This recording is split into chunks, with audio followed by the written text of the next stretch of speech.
Jeff. Joey B. Said going to dude. You got me excited. Oh, sorry. Joey B said, if you get him, you have to try to out-heal him. And I'm like, it's kind of, I view it as like, kind of, like getting into a one-on-one contest with an NBA player. Like, I know I'm going to lose 21 to minus 14, but I have to try it just to see what happens, I would do the opposite. I don't understand why you're so mad, man. We're just over here trying. What are you doing?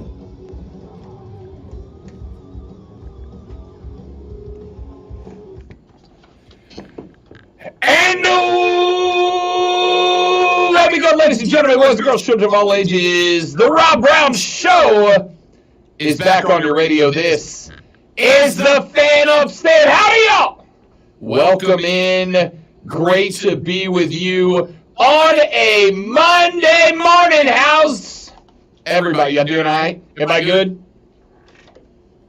Yeah! Yeah! Yeah! Yeah! Yeah! Yeah! You're welcome, fat boy. And I wasn't talking to Rob. Fat boy put out a tweet this AM that said, courtesy of that fat guy at the Rob Brown Show, I can't stop going, yeah! By the way, Lonzo, that's me, did this thing Saturday where he covered his mouth, turned his back to the entire crowd and went, yeah! And then Rob did it. Yeah, on the air. Didn't care. Loved it. I was sitting there as we were at Carolina Panther training camp on Saturday. I disguised myself so no one could tell it was me. Everyone turned around right when Rob did it, so it just looked like he did it. Don't care. Don't care. I heard while we're on the air, and the timing could have been better.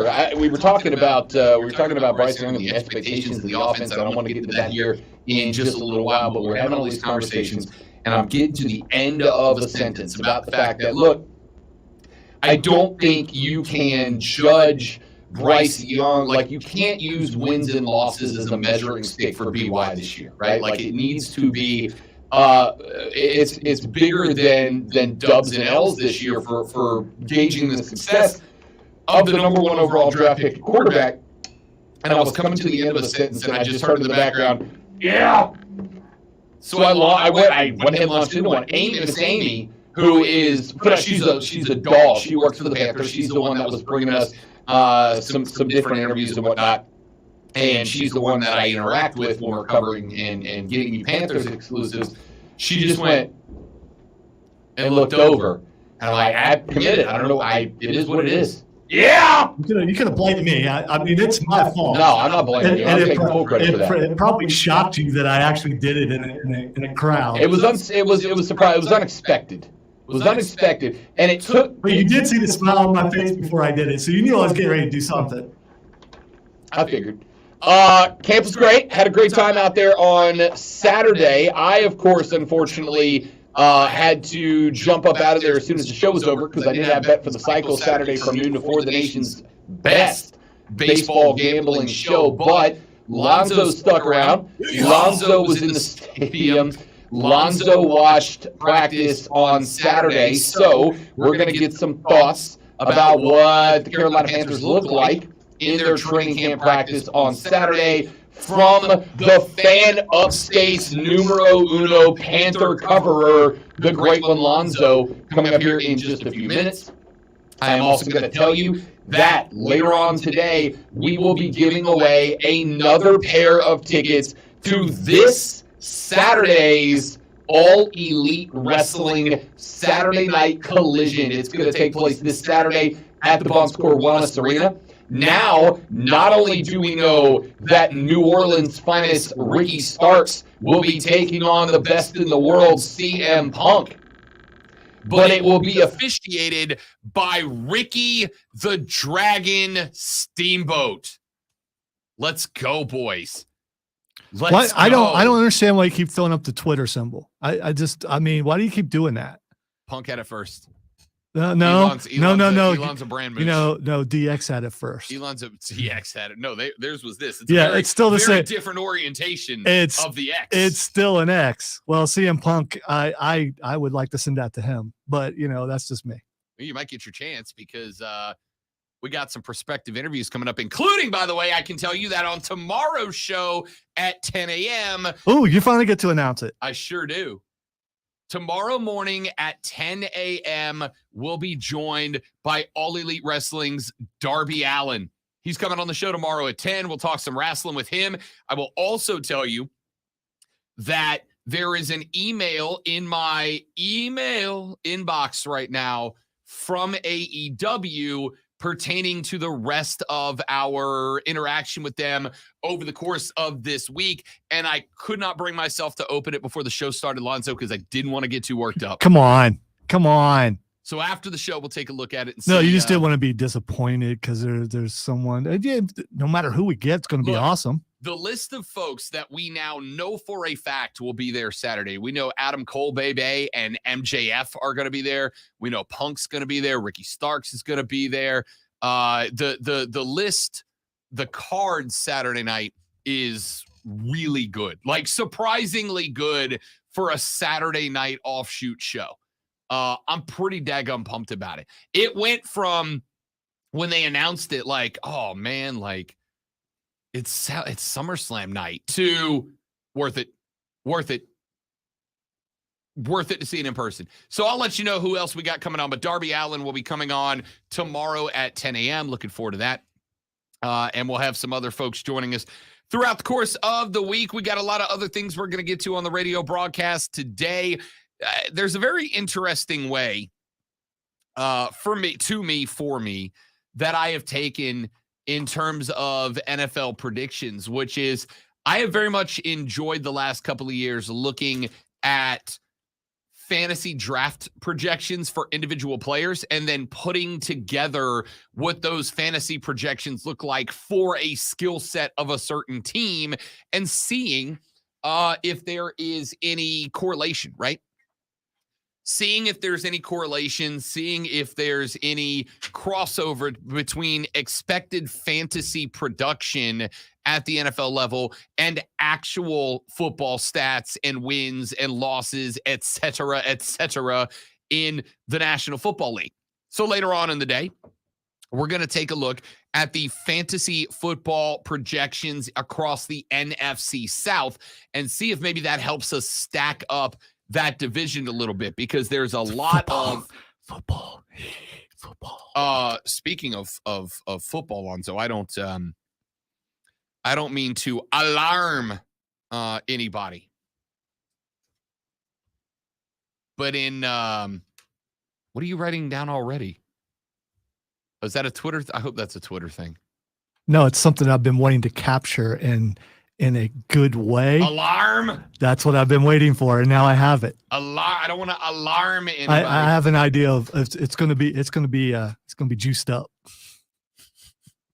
I don't want to sound the alarm. We'll go put some bells and whistles behind it. Now he's worried. I don't want to sound the alarm for anybody, but we are, great one. We are 18 days away from the start of Burns Rebels football, of high school football across the upstate of South Carolina. Not to freak anybody out, not to panic anybody, but we are about 18 days, 19 days, somewhere in that ballpark, away from the start of James F. Burns Rebels high school football. Can't wait. I know we're working right now to get all the details together about making sure that we're carrying Burns football right back here on the Fan Upstate. Looking forward to that.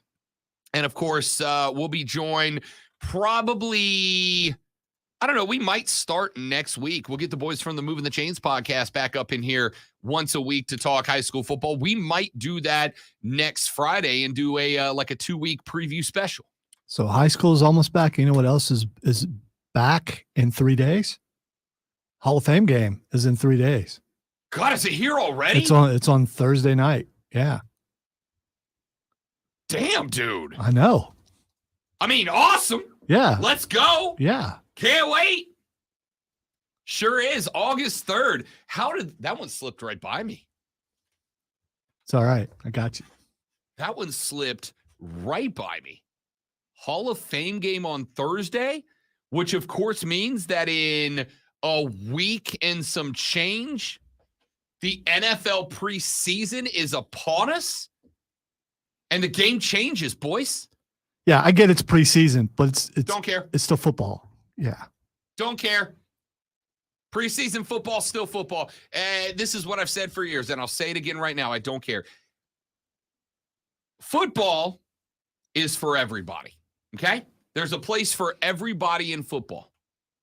Preseason football, Lonzo, is for the fans. And I'm not talking about, I like the Panthers.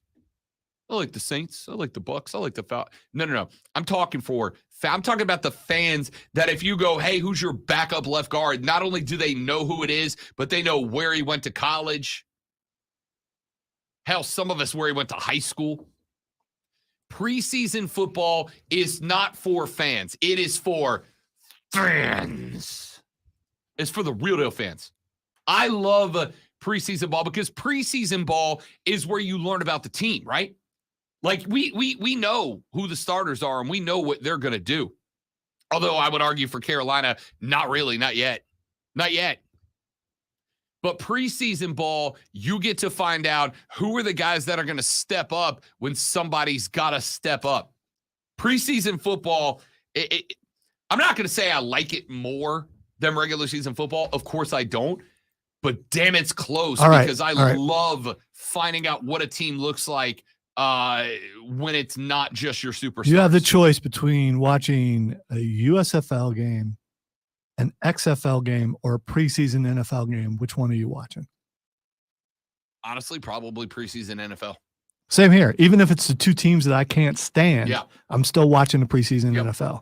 And it's not a shot at USFL or XFL. It is kind of, though. It's not. It's not. They haven't reached a level to where that's more interesting to me. Correct.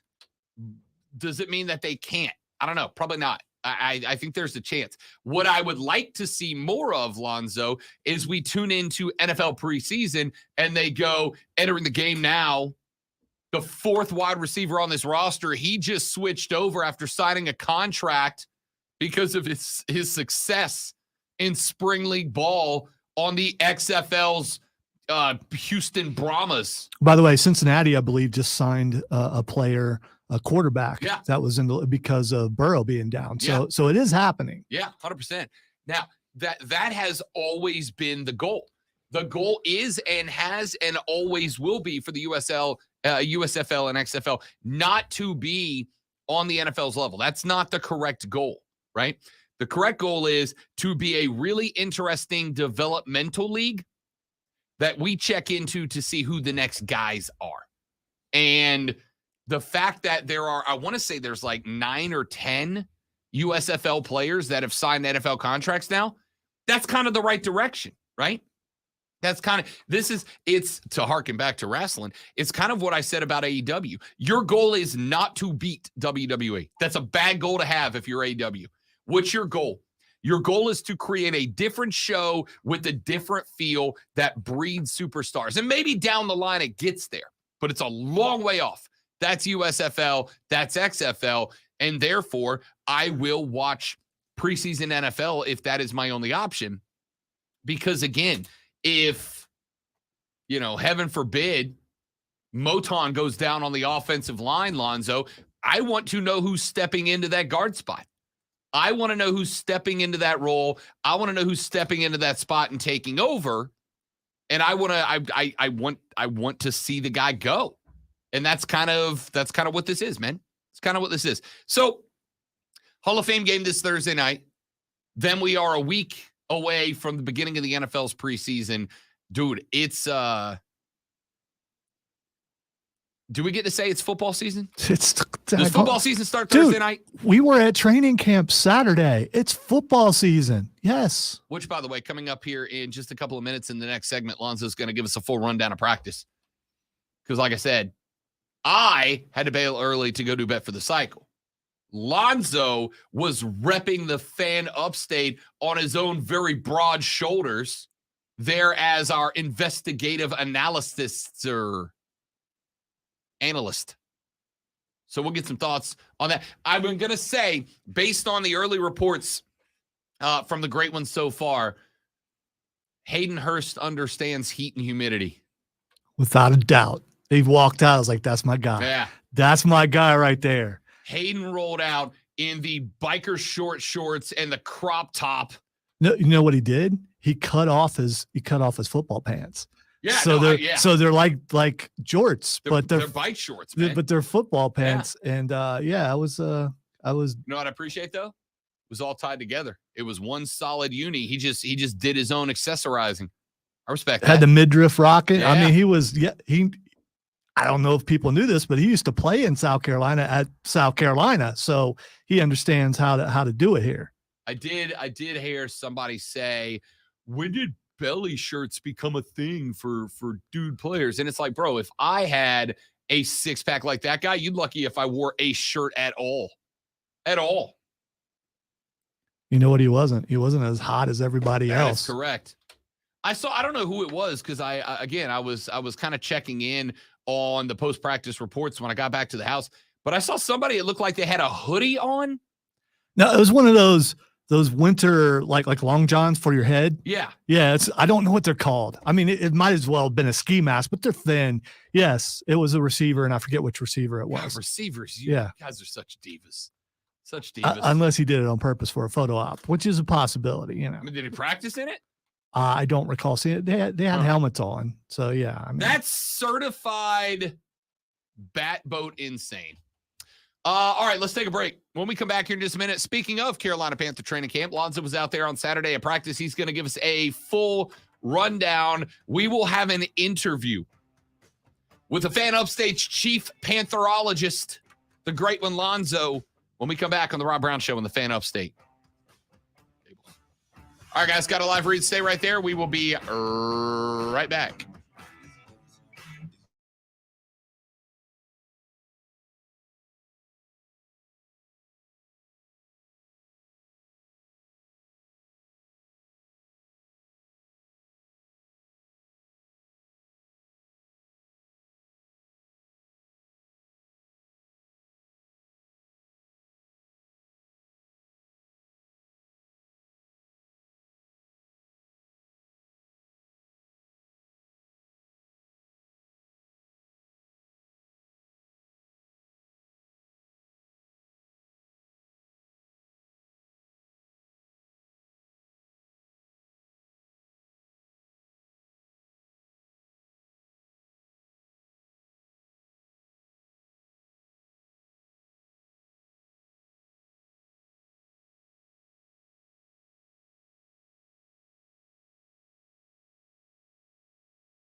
A lot of business owners find their needle in a haystack, like Marco, president of operations at Telly Tires and Auto Centers. Because Telly Tires has grown a lot in the last few years, Marco needed to hire everyone from a receptionist to a store manager to a head mechanic.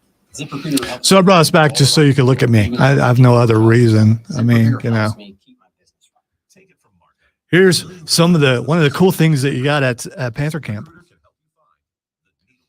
It also has a home schedule on the back of it. It's really cool. No, it doesn't seem like that big of a deal, but also this. Yeah, I know it's upside down. Just so I could do that. Yeah.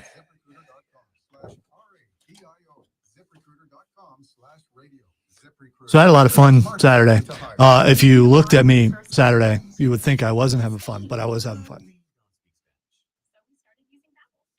Because I'm focused, I'm dialed in, I'm in there to do a thing, and when I do that, people think, "Oh my gosh, he's angry or he's unhappy or something," but I wasn't.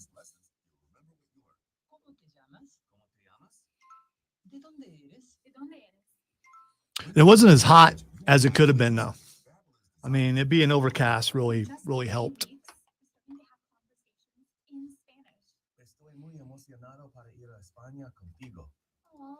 He just said, I'm very excited to go to Spain with you. Vamos a tener mucha diversión. And that means we're going to have so much fun.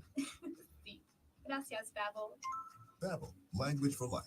Celebrating 10 million subscriptions sold. Now try Babbel for free at Babbel.com. Just go to Babbel.com and start learning a new language today.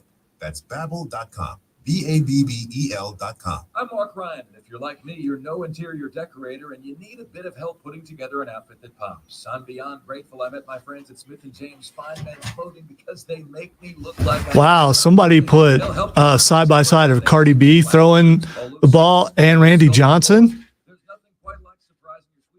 I'm gonna send it to you. It's amazing. Cardi B, somebody. No. This is you should. No. I'll watch. It's different thing. I was watching an artist. I think it was Cardi B or Megan Thee Stallion. One of them. Somebody in the audience threw a water bottle at them. And she took the mic and went whoof. Well, the thing is, right now, a lot of artists have been hit with things in the head. Suddenly, people think it's cool or something to hit them. And dude, I don't remember who it was, but this girl took the mic and spiked it into that dude's face. Wow. I was like, holy crap, that's a good throw. Coming up on a Monday episode of Offsides with Mark Ryan and Diesel, we will go over best and worst case scenarios for Clemson and South Carolina in the 2023 college football season. Folks, we now know that the United States... Oh, that's it. That's the throw. She was throwing a mic and she spiked it. It's pretty good. It's a pretty good throw. Wait, I thought they were at Panther Camp. They're not talking about that? Huh. That's amazing.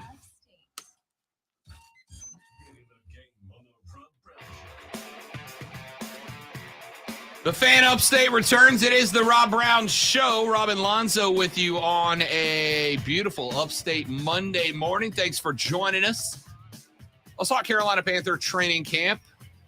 Unfortunately, I had to bail before practice. Very fortunately, the great one was there watching, eyes on the silver and blue for the very first time under the leadership of officially named, we already knew this, but it was a news story last week anyway, QB1 Bryce Young, the number 1 overall draft pick out of the University of Alabama. Lonzo, talk to me. All right, so first observations. Thank goodness you were on that show Saturday. You added so much. I can always count on you for great Panther information. I was there in a capacity of just yelling in the background. Yeah, well, I did that. Also, before I get to I'm glad to have you on the train. Yeah, well, I had to do it. I had to do it. I also want to say I should apologize to promotions guy Will.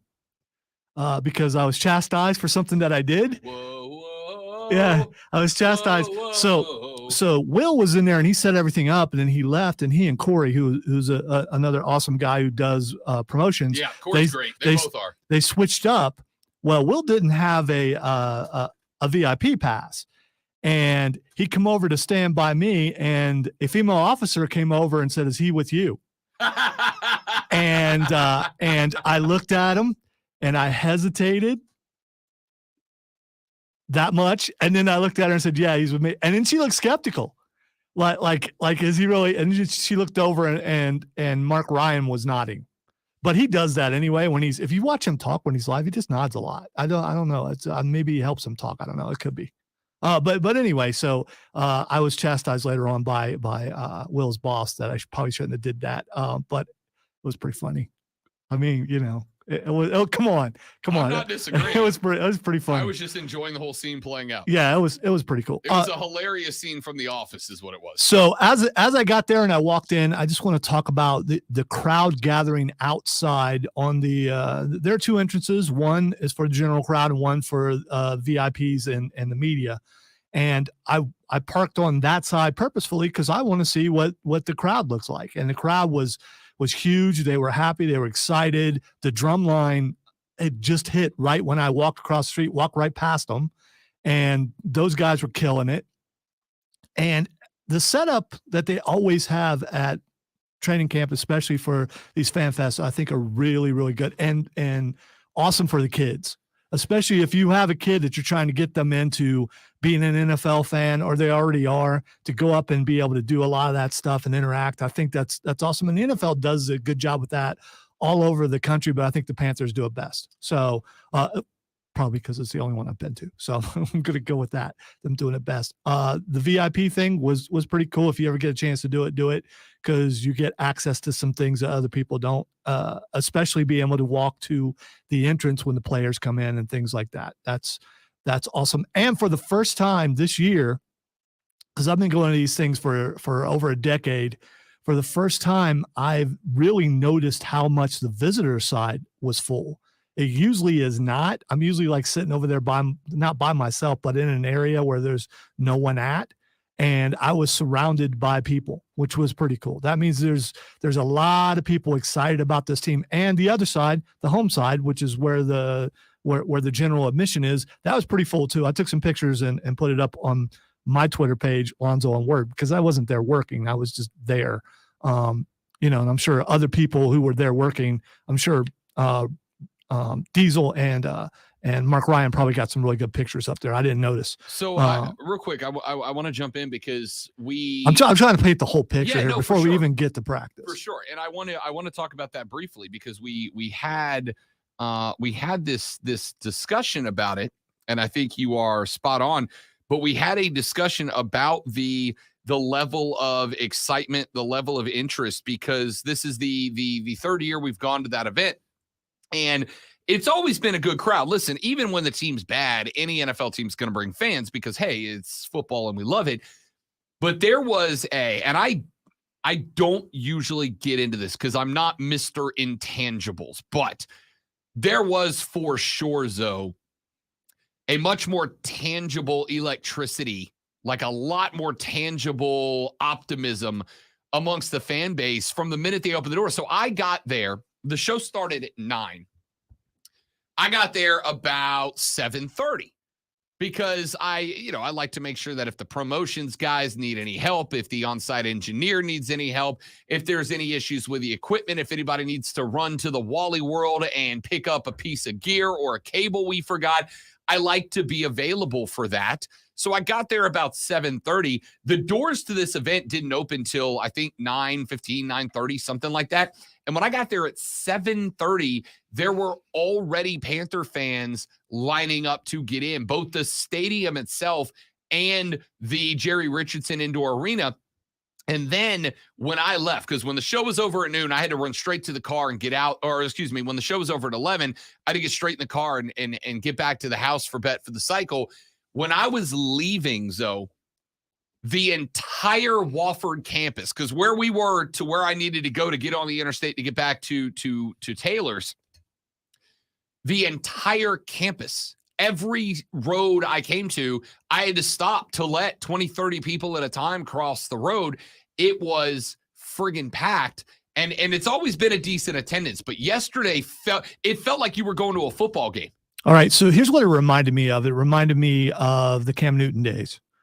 Because back in the day, Cam Newton would come out and he'd work that crowd. Now, no one did that this year, but he did that. And let's face it, the quarterback position has been in flux for the Panthers for a few years now. But when Cam was there, people got there early because he would come out and he would hype up the crowd and do all that kind of stuff. Now, you don't necessarily need that, but there was a drop off after he was gone because there was a lot of uncertainty with the team. And I'm not saying that they're going to be world beaters this year. They could be, we don't know. But there is a palpable excitement in the stadium with all those people that were there. I got there, walked over to practice. I missed the players walkout because I was slow. But I saw some other people that were pointing that out and who was first out and all that kind of stuff. So I got there, I sat down, and our buddy Stoneman, who's been on the show here a few times, went in with me also and sit back like a row or so and continued to heckle me throughout the entire thing, which was great. Because that's what he did. But I've got to explain before I talk about the players on the field. There's this thing that a couple of people have witnessed, including Joe on the stream. When I go to these things, I am having a good time, even though I don't look like I'm having a good time. I am trying to take everything in because while I'm sitting there, I'm listening to all the conversations. I'm not eavesdropping. You're talking loud. I hear you. I'm specifically focused on player groups and things like that. And as I told Stoneman, and I'll tell everybody, if I'm not having a good time, you'll know because I'll leave. If I'm still there, I'm having a good time. I don't need to jump. When you're jumping up and you're celebrating and everything, you miss something. I don't. It's like talking after the big laugh moment in a movie and missing the next line. I'm not going to do that. But I was having a good time. Picked up a couple of Twitter followers from our guys from Panther Nation podcast who were also there. And a lot of other people were there checking it out. So the first thing I noticed, we mentioned Hayden Hurst. I was looking for Hayden Hurst because I think he's going to be a big part of this program, no matter who the quarterback is. Yes, I just said that, and I'll get to that a little bit more here in a second. The next thing I looked at was the offensive line. The offensive line, if you look at them, you lined them up, you took the numbers off, those guys all look about the same size. That to me says running game. That's what that says. Because if you see an offensive line with really huge tackles, what do you think? You think this is going to be a passing team. Yep. All these guys are uniform across the board. Shout out to Bozeman's head. He was out there not wearing a helmet, and it looked just as big as. And I'm like, yeah, that's my guy right there. Look at that. Brad. Look at that noggin from across the way. Big brain yeah, on Brad. That's a serious dome. I tweeted out that if the Predator landed in the stadium, me and Bozeman were in trouble.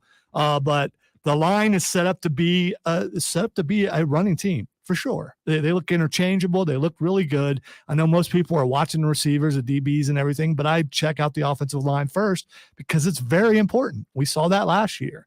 This is an underrated offensive line. I want to see what Frank Reich is going to do as far as running this offense, but I do think it's going to be predicated on the run first. And I think that line's going to be part of it. They look fast. They look svelte. They look like they're going to be able to get out there and hit that second level, knock some linebackers on the booty, that sort of thing. Then I watched the receivers, and, a couple like Chark stood out. And then here's my main takeaway. And I know it's going to bother people. First of all, Bryce didn't look as short as I thought. And that has nothing to do with my main takeaway. There were two quarterbacks that are supposedly 1 and 2.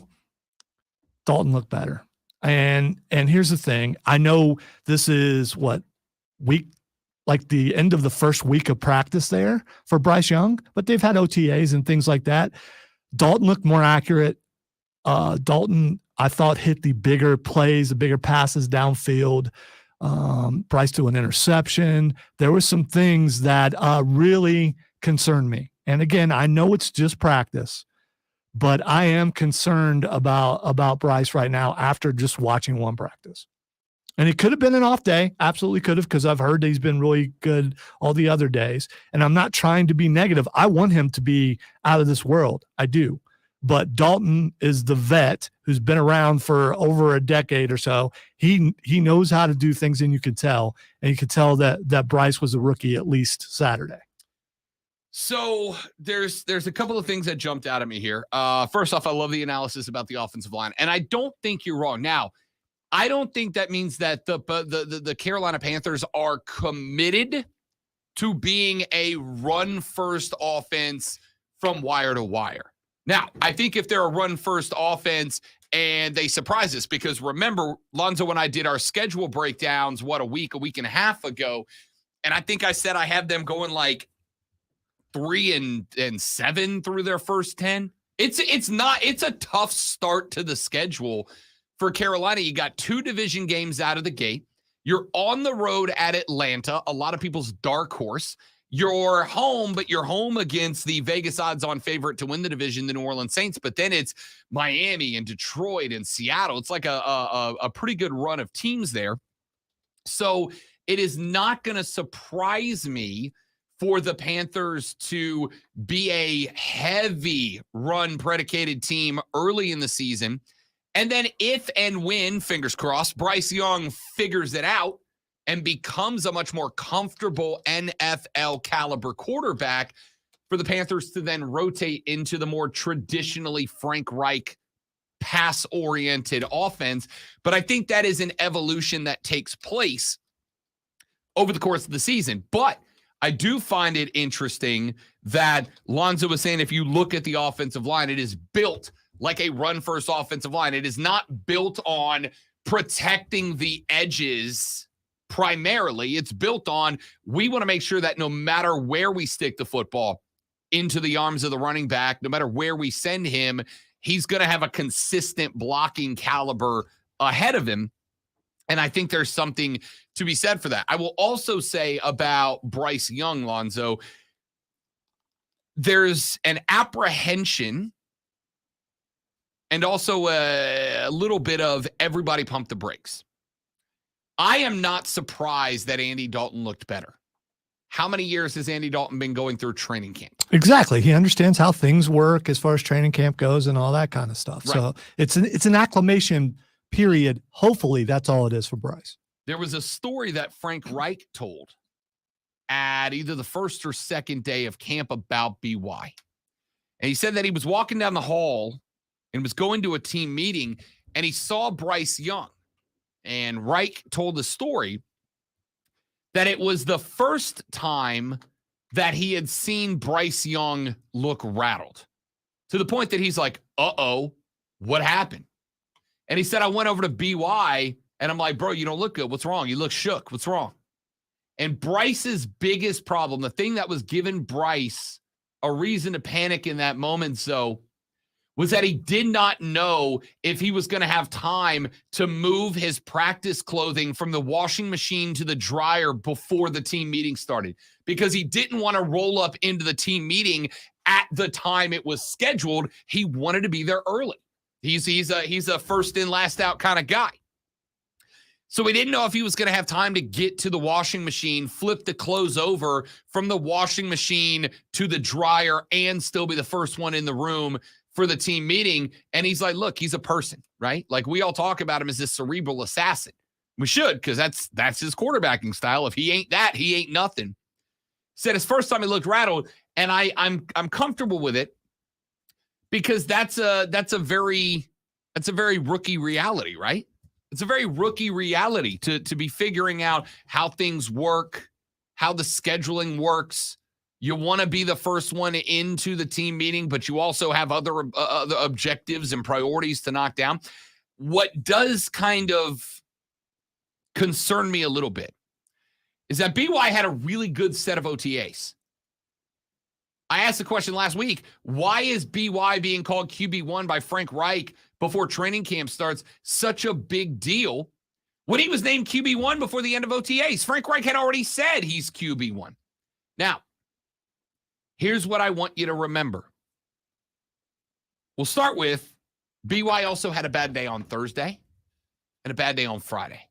Now Lonzo's telling us not that he had a bad day, but he just didn't look as sharp as Andy Dalton. No, he didn't. He didn't. He was missing some passes that he probably should have hit, and Dalton was not. Dalton was very, very accurate. And it just, when you hear the hype of something, and again, it's one practice. You hear the hype. If I was coming out of that, if that was it, and we're going into game 1 this weekend, I would be concerned. You still got plenty of practice time to get things right, and sometimes you come in and you're just off. And it was in front of a pretty big crowd. understands crowds playing at Alabama. But it still was a pretty big crowd cheering every good thing. It got definitely quiet when things were messed up. And you're going against your own defense who knows how you throw and things like that. That defense is pretty good, and they pick things up fairly quick. So you can't – and it's a vanilla offense. I mean, I can make up all the reasons why he struggled, but he definitely – I thought he struggled. Sure. I think that we do have to keep in mind that the Panthers are on – a bit of an accelerated schedule from where most teams that know they're starting a rookie quarterback are, right? It's an accelerated schedule because BY picked up the offense very quickly in OTAs. That's why he was QB1, because he picked it up, and you could see that. You get to camp, and you got a couple of things going on. You're not in installation phase anymore, right? I mean, you are. You're still learning the nuances and all that, but you're not in learn the offense stage. You're now in, we got to learn how to execute the offense. Number two, the defense has advanced from where it was in OTAs. And number three, this is the first time BY has not just been on an NFL team, but I want you to think about it. He's in camp. They're staying in college dorms. And while, somebody, I don't remember who it was, but somebody this weekend pointed out that, hell, if there's a bright spot for Bryce Young, it's that he just left college. But let's all be clear. Bryce Young was not staying in a low-level, old-school freshman dorm when he was chasing down a Heisman and a Natty at Alabama. Bryce was comfortable, right? Now he is in a college. He's in a regular old college dorm. On a regular old college, and this is not an insult to Wofford. I'm just saying, I don't think I'm going to upset anybody by saying Wofford ain't exactly Alabama, right? So while BY is the closest to college of anybody on the team, this ain't the kind of college environment that he played around at the University of Alabama. So it checks out to me that BY would struggle a little bit early in camp. It checks out to me that Andy Dalton would be a little bit more comfortable, a little bit more confident. This is Andy Dalton's 300th time doing this.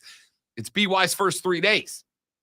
So it checks out to me that he would be a little bit more hesitant. It would take him a little bit more time to really start to feel a flow, feel the rhythm, feel the timing, build the chemistry with receivers.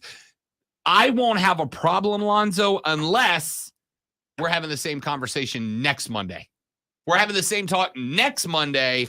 Then I'm going to go, Frankie might have jumped the gun by naming the QB1 before he really got out there and earned it. Well, let's see how he looks in preseason. I mean, I don't know how much he's going to play. I would guess he'll play quite a bit, but I don't know.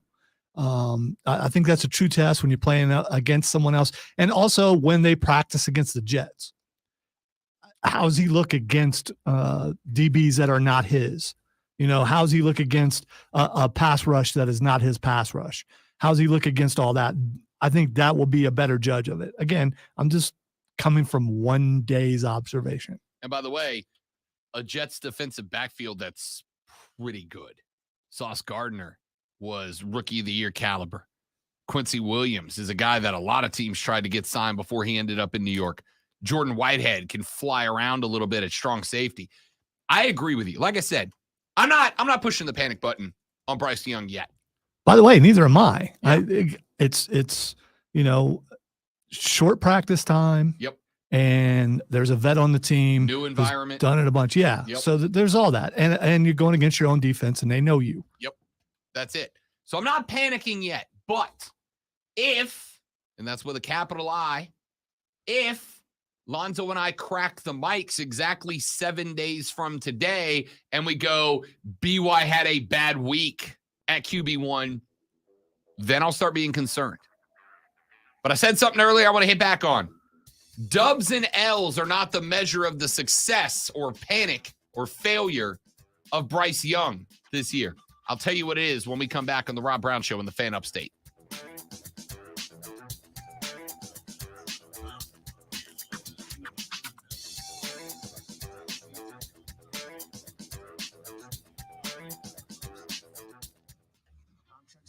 Here's the sports flash on the fan upstage. Back there towards the bullpen. You didn't think he would. He just did. A 2-run homer. And he put the Braves on top again. The Braves hit with Wait. The Braves won?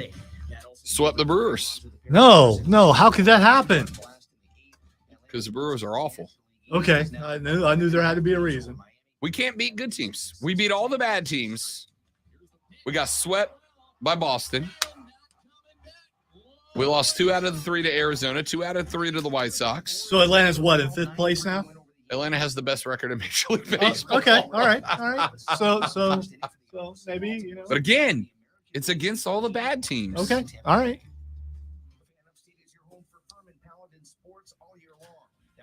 How much season do you have left? Like, what, another 60 games or something? About 70 games. Even more than that. Okay. More time to slide further down than where they are right now. Yes, exactly. What's the lead that they have on the second place team? 11 and a half games. Wow. Okay. All right.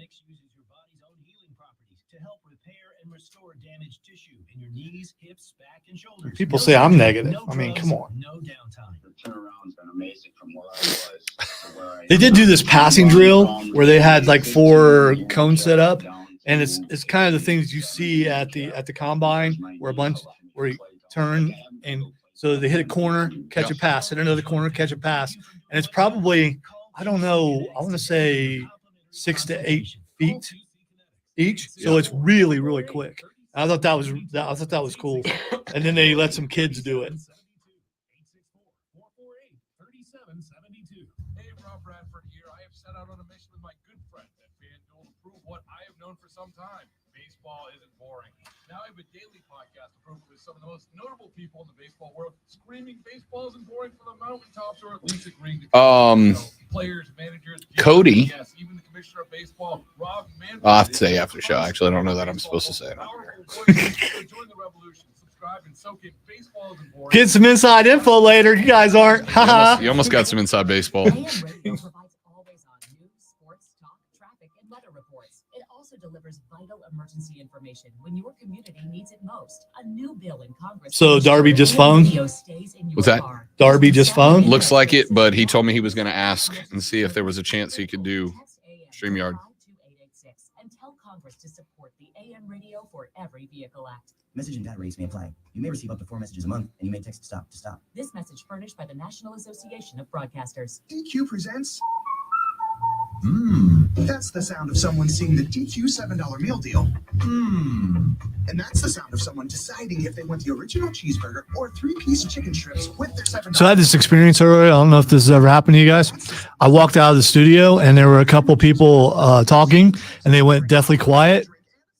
And then I went to the restroom, and then I came back out. So I don't know what Rob and the engineers were saying about me, but as soon as I walked out, they just went really quiet. It just likes to trigger your. Now he's trying to figure out, how do I say this? Lonzo, stop by my office after the show. Yeah, I'll do that. Okay. So if I get a Discover card right now, I can earn twice the cash back.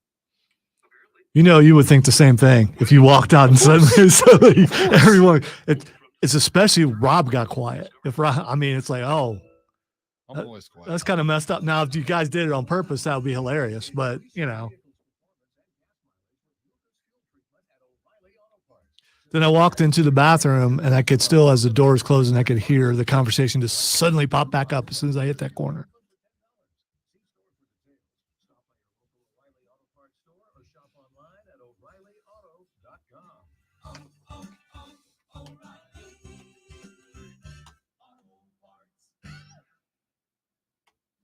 Every piece of land has a story. The upshaw's right there is with a John Deere 1 Series tractor. Stream, where you guys at, man? It's quiet up in the chat today. Figure out what it's going to take from front loader to backhoe. The upshaws have the tools to DIY all day long. Run with us on a 1 Series tractor and start telling your story. Get $1,000 off your 1025R tractor at 0% APR fixed rate for 60 months. For additional cost information, please call toll-free 855-633-2315. From the Ingalls Market Studio, the Fan. Upstate, 97.7 FM Greenville, 97.1 FM Spartanburg. Always live from the Free Odyssey app. CBS Sports Radio. Listen on the Odyssey app. Search for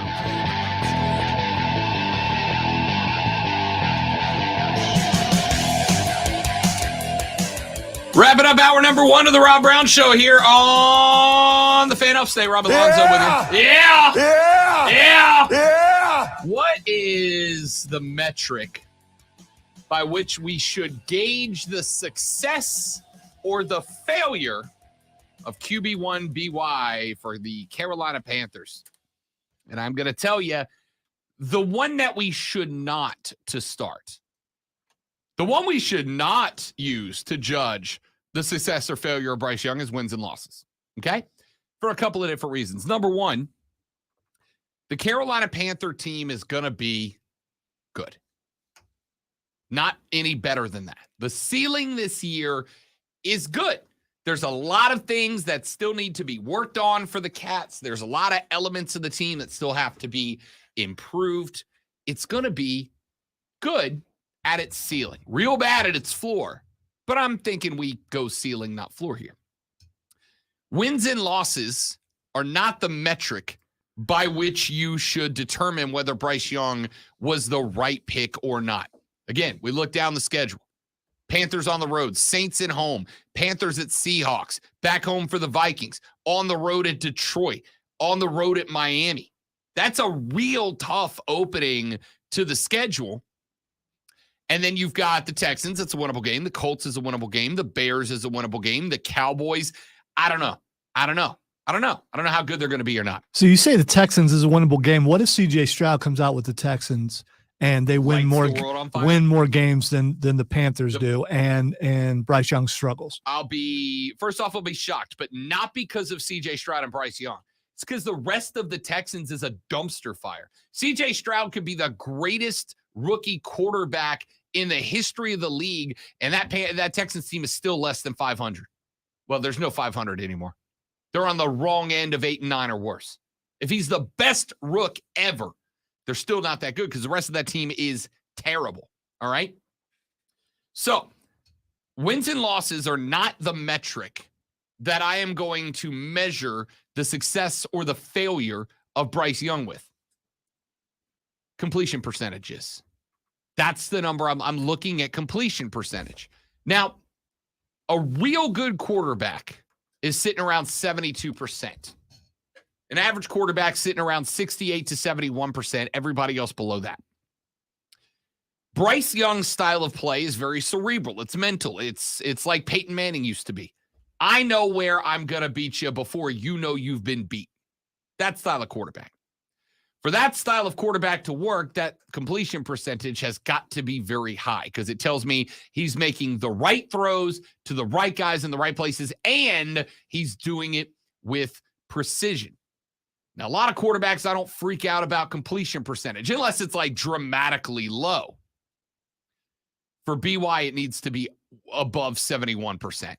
It needs to be well into that above average mark because not only is that his game, but he's working with a group of wide receivers that's their game too. Adam Thielen's game is, I'm not going to get you 1,000,000 yards of yak, but I am going to find the open hole in a defense, and you're going to consistently find me for 6, 7, 8, 9. TMJ's game is not, I'm going to burn you down the field and pick up 70 at a time. It is, when we're on the 8 and in, you can sky it, and I'm going to go get it. Same with Shi Smith. Same with Laviska Shenault, although Shenault does have a little downfield capability. Bryce's game is cerebral, and he's working with a wide receiver group who are possession-oriented. Wins and losses mean nothing to me. I am looking for a high completion percentage. I'm not worried about yak either. That's not the wide receivers he's got. Give me a high completion percentage. If you get it up over that 70% mark, I'm going to go, this guy's pointed in the right direction. Agree or disagree, you guys hit me. We'll talk more Panthers later in the show. Rob Lonzo and you, the Rob Brown Show rolls on. This is the Fan Upstate.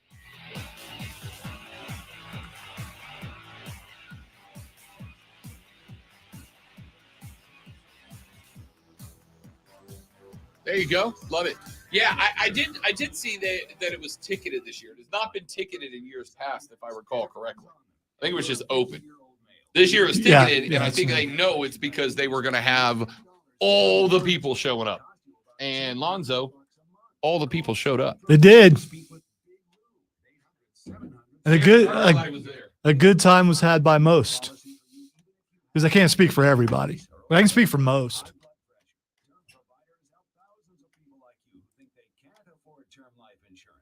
To buy $1 million of affordable term life for you, all you need to do is call Big Lou at 800-700-6898. Lou will make sure the scales are tipped in your favor. Call 800-700-6898. Big Lou will answer your call and work to fit you into a term life policy that you can afford. Remember, Big Lou's like you. He's on meds too. Call 800-700-6898, 800-700-6898, or biglou.com. I'm here to announce that AEW Collision will feature CM Punk. On Saturday, August 5th, it's the can't-miss event everyone's talking about. Bombshell announcement from Tony Khan about Collision. AEW makes its debut at the Lonzo Wellness Arena. Holy smokes, that's awesome. Will you be there live when the best in the world, CM Punk, makes his AEW Collision debut in South Carolina? Collision with CM Punk on Saturday. Must-see TV on TNT, I can tell you that. Saturday nights will never be the same again on TNT. Don't miss the Redeemer Miro. Division is my show. Powerhouse High. There's a new chapter in the book of house. Swift Sky, Thunder Rosa, Andrade El Idolo, Samoa Joe, FTR, Orange Cassidy, and all your favorite stars will be in action. Don't miss AEW Collision live at the Lonzo Wellness Arena. Get your tickets now at AEWTix.com. Cards subject to change. Sorry, I was being quiet. That's the first time I've heard an AEW spot. You know, this is put together well. This summer, try some eco-friendly water sports like paddleboarding, swimming, or diving. When we each share Speaking of AEW, if you are, I could say an if. Obviously, you're watching. We will be giving away AEW tickets all week. So if you don't win today, you can win tomorrow or the next day after that. You just missed it. They just played a 60-second AEW spot. It wasn't bad. Yeah. A little too much CM Punk for my liking, but you know. AEW. AEW. Hi, I'm Henry Winkler. My eyes are very important to me. My eyes connect me with things I love. I loved my late father-in-law dearly. He always lit up a room, but his vision dimmed with age. He had age-related macular degeneration, or AMD. And since partnering with Apellis, I've learned there's an advanced form of the disease called geographic atrophy, or GA. His struggle with vision loss made me want to help others know about GA's warning signs.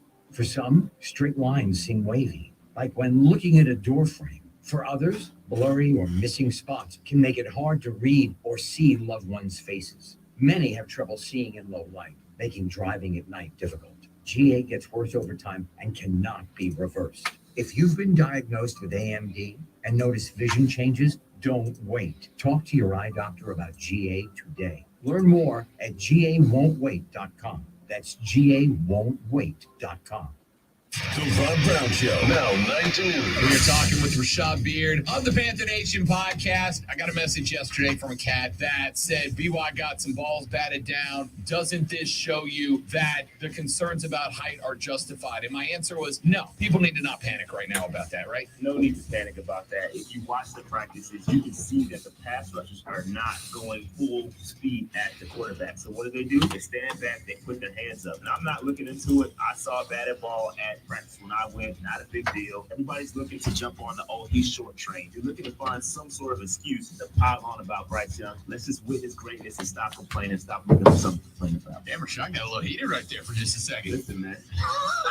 I'm sick of it, man. I'm sick of the side stuff. Listen, they're just looking for something. You can't wait to pile on Bryce for being short. It's going to be great. Everybody just relax. Same great show, new time. The Rob Brown Show. Now 19 only on the Fan Upstate. 2-hour lineup of playmakers. The DA Show, mornings at 6. Rob Brown Show at 9. The Jungle with Jim Rome, weekdays at noon. And Offsides with Mark Ryan at 3. Real sports talk for real sports fans. Upstate. Upstate. Miami Greenville. WORD Spartanburg. WFBC HD3 Greenville. The official sports voice of you, the Upstate fan. No, Trey, for some reason, I probably shouldn't admit this, but let's put the X in sex always pops in my head from Kiss. Since the very beginning, I don't know why, but that's the song that pops in my head.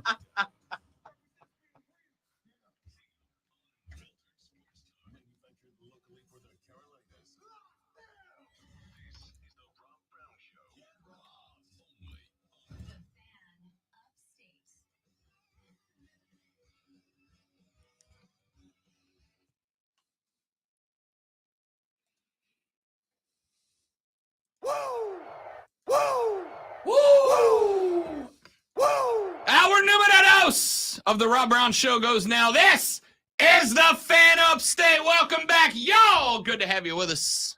Yeah! Yeah! Yeah! Yeah! Yeah! Yeah! You should have gotten Mark and Diesel to do that with you Saturday. I don't know. You know, some people might be too proper to do such a thing. Not us. We're all it's all class and enthusiasm here on the Rob Brown Yeah, Show. we do what the peeps do. The peeps are down Yeah! with. Yeah! Yeah! Yeah! Love it. The yeah's more over than the wrestler. Because he ain't never gonna win. I mean, hate on, but the Slim Jim Battle Royal on Saturday. Yeah! There it is. There it is. I was watching you do the thing, and you can watch him do the thing on Facebook, YouTube, Twitch, and Twitter. I want you to know, great one. I'm very much having an internal conflict right now. Because on one hand, I cannot wait for Fight Club on Thursday. Because we've got not only Saturday Night Collision right here in the Ville, which is a card that is now stacked, and I'm very excited about it. But we've got WWE SummerSlam. We are coming off the Great American Bash this past weekend in NXT. It's a great week for those of us that are fans of professional wrestling. On the other hand, yeah, I got bumped last week for Sergeant Slaughter. I mean, you know, Sergeant Slaughter calls. Well, I guess we're not going to do that sort of thing. maggots. Oh, that was Maggot, so good. Maggot Radio. Yeah. Maggot Radio. So good. I really want to talk about Justin Gaethje and that roundhouse that he put upside the ear of my guy, Diamond Dustin. All right. Admittedly, I didn't pay for that, but I did see it. Yeah, I saw it. It was up on Twitter. I was like, okay. Bruh. Okay. And according to what I read is they just added those kicks. And, you know, why don't we add this? 2 fights got won by that kick. Same kick. Same style. In fact, what's his name? Derek Lewis? No. The commentator whose name, the guy from New Orleans that I love, whose name I'm just blanking on right now. Cormier? Yes, Dana Cormier, DC. How dare you I know. not remember I'm my mad at favorite myself. UFC fighter of all Guy's time? from my hometown. He's also in the intro for Yeah, I Fight know. Club. Yeah. I know. I can't believe I blanked on DC's name. DC won't this was hilarious to me as talent. As talent, one of the things that you don't do is put your producer on the spot. You can ask for things like I can say, for instance, hey, Lonzo. That's very unprofessional. Anyone who would do that sort of thing, Right. it's just, you don't want to work You with ask that for guy. things they can do. Like I can say, Lonzo, can I get an RB3? Yeah. And I know he can hook that up, right? He's not going to right now, but I know he Yeah, can. because I'm like, RB3, who's that? I was thinking RVD. Yeah. I was kidding. I was going to give you one of these. I have one ready. I know he can drop that, but what you don't do is you don't put a guy on the spot, especially with immediacy. But DC was like, yo, in the truck, can you get me those two kicks side by side? And credit to UFC's production team. They damn sure did it. Same kick 2 times, but Gaethje's just came out of nowhere. Like he had not thrown anything that looked anything like he What a game plan. He got Diamond, who had rocked him a couple of times. He had hit Gaethje a couple of times in that fight. Gaethje kept pushing, Diamond kept pushing. Poirier got real comfortable hitting him with a couple of jab hook combinations. And then out of nowhere, he gets off balance, and Gaethje throws this spinning roundhouse kick that pops Diamond in the ear. And Keegan sent me a tweet after. He's like, hey, yo, that kick looks so slow. How did that KO him? And the answer is it bounced his brain around in his skull because it was with pinpoint precision. It was an incredible kick. Incredible. So I want to talk about that fight. I really want to talk about that card because I didn't plan on watching that card. I didn't plan on watching it. And then I did. Last minute. I was like, all the baseball games are over. It's a slow night. Why not give it a shot? Why not take a look at this card? Boy, I'm glad I did. I lost money because I put a few dimes down on Poirier at like minus 135. Gaethje was like plus 150. Which is not a huge underdog, but it's not a small one either. And he popped him. That kick was art, man. It was art. So we'll talk some more MMA later on because that was a wonderful UFC card. Wonderful UFC card. I did want to get into this. One of my favorite things to do is to take a look at the fantasy football projections, ratings, and rankings of NFL teams and see if we can figure out if there's any crossover, any bleed between the projections of fantasy football numbers and what these teams are expected to do over the course of the regular season.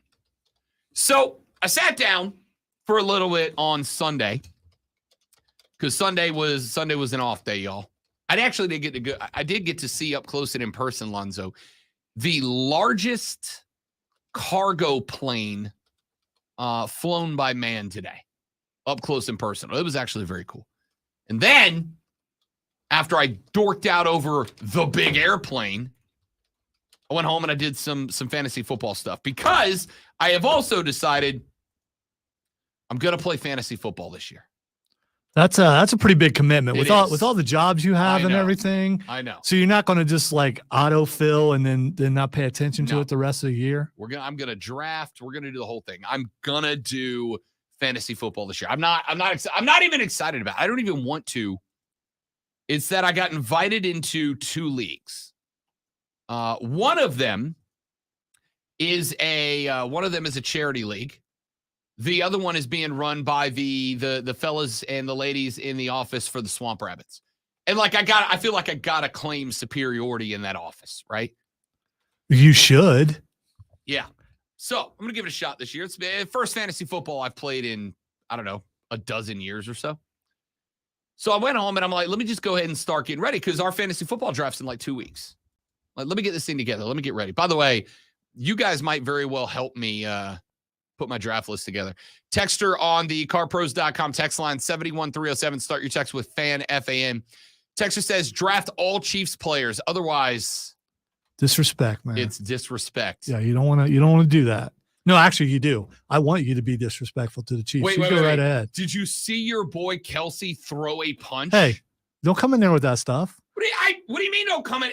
Tell Travis Kelsey. No. I'm not coming at you. I'm speaking from Kelsey's perspective. Kelsey threw a punch at his own DB. By the way, I think you can check. There was probably at least one fight at every practice over the weekend. Yeah, but they're usually at joint on practices. every team. No, every team had a fight. No, they did not. Yes, no, every team did. Not, so. Look, and check out. Just put NFL fight and see how many things pop up. Is that Travis Kelsey disrespecting his own defense? No. Does that count towards the disrespect-o-meter? That's a little something that we call fire. That's competitiveness. That's that's a thing. I just saw some team. I think it was the Browns had to run sprints afterwards because of fights. Yeah, there were fights everywhere.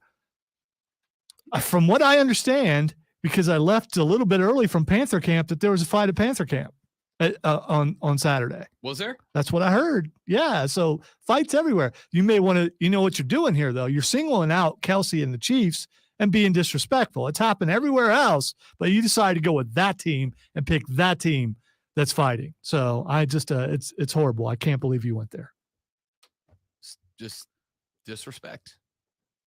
Anyway, let's take a look. So I sat down and I started looking at fantasy projections for players across the NFC South because, crossover. Not only am I branding my own fantasy football team, but I certainly can utilize it, I think, to some degree, to check out what the NFC South final standings are going to look like. And I'll start because we are in the Carolinas with the Panthers. And just about everywhere that I went, right? Because I like taking other people's opinions, putting them together and stacking them up with my own. I came up with a fantasy projection, Lonzo, of a C overall for the Carolina Panthers. I think I give them a C, okay? And there's, I think, some good reasons for that. I think one of those good reasons is obviously because of the fact that the quarterback is a noob. Bryce Young, gonna take some time to get comfortable, to settle in. Again, like to point out to people all the time, Peyton Manning threw 1,000 interceptions his rookie year. It's gonna take him time to settle in as NFL QB1. That's not a question, that's a statement. Lonzo has now sent me the video of the fight at Browns camp. All right, let's see what we got here. Got Deshaun, who's upset about a throw. Got a little that's a strong right. That's a strong right. Got a little linebacker / offensive line violence going on the same team. Not a good look when your own boys are beating the hell out of you. I guess that's just competitiveness, Lonzo. Tell that to Steve Smith Sr. As I recall, there was a broken nose involved in that.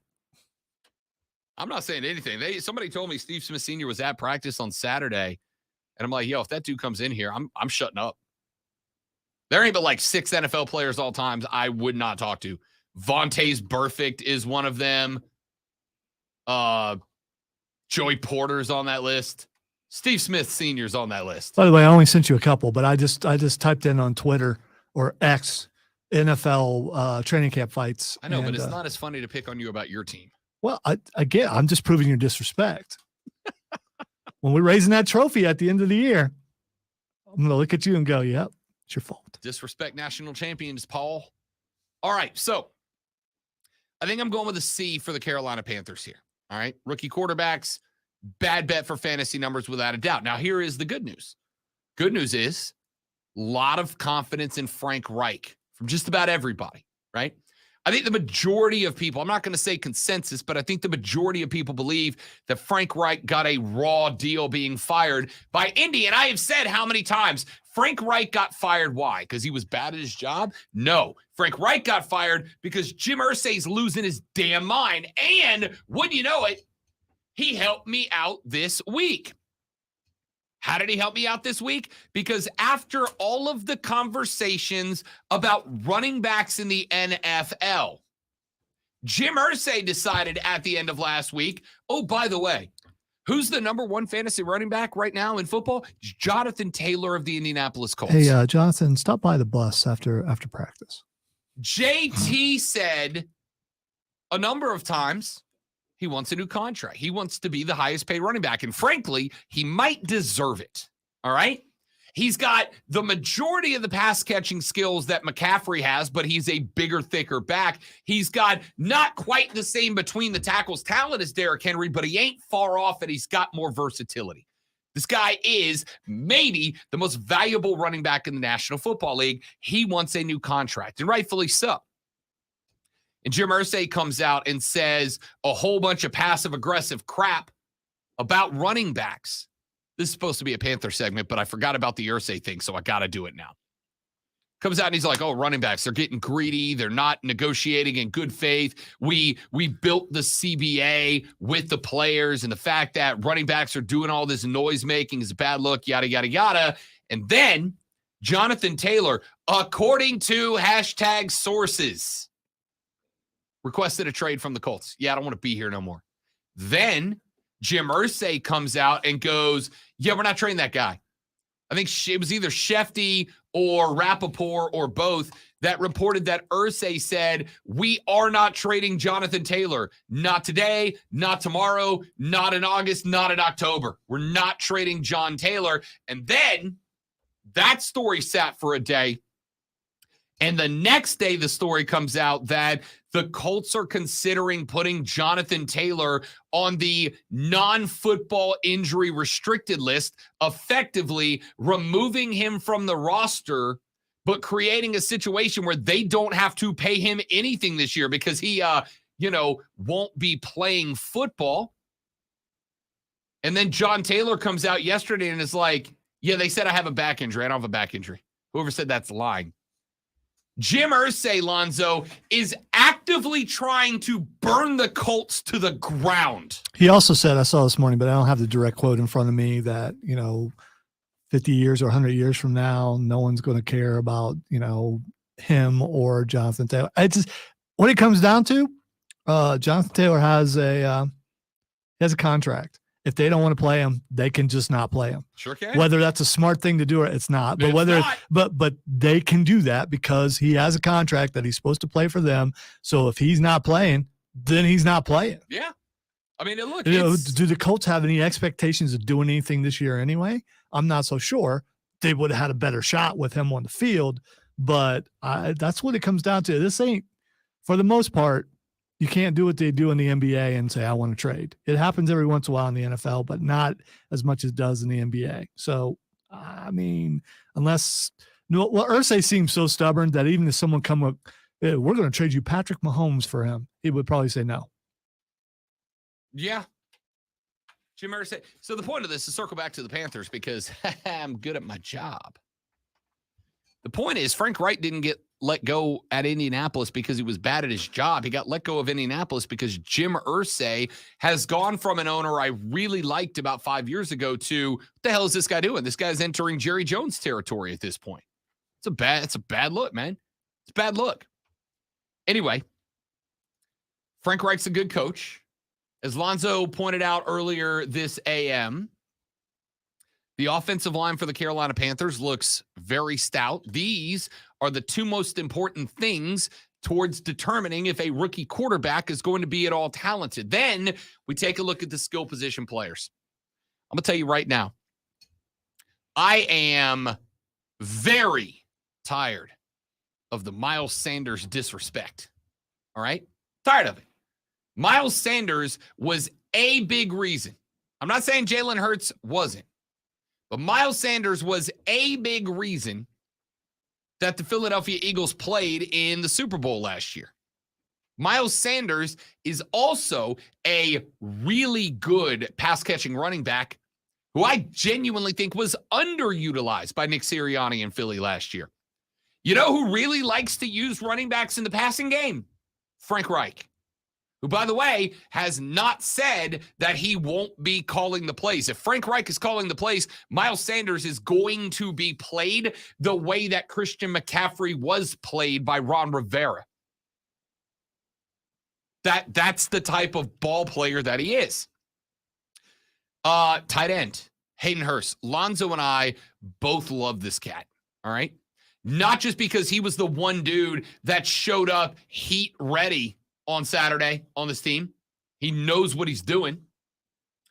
But because he is, while I don't think showed it in Cincinnati, he is a difference-making caliber tight end in this offense. Why?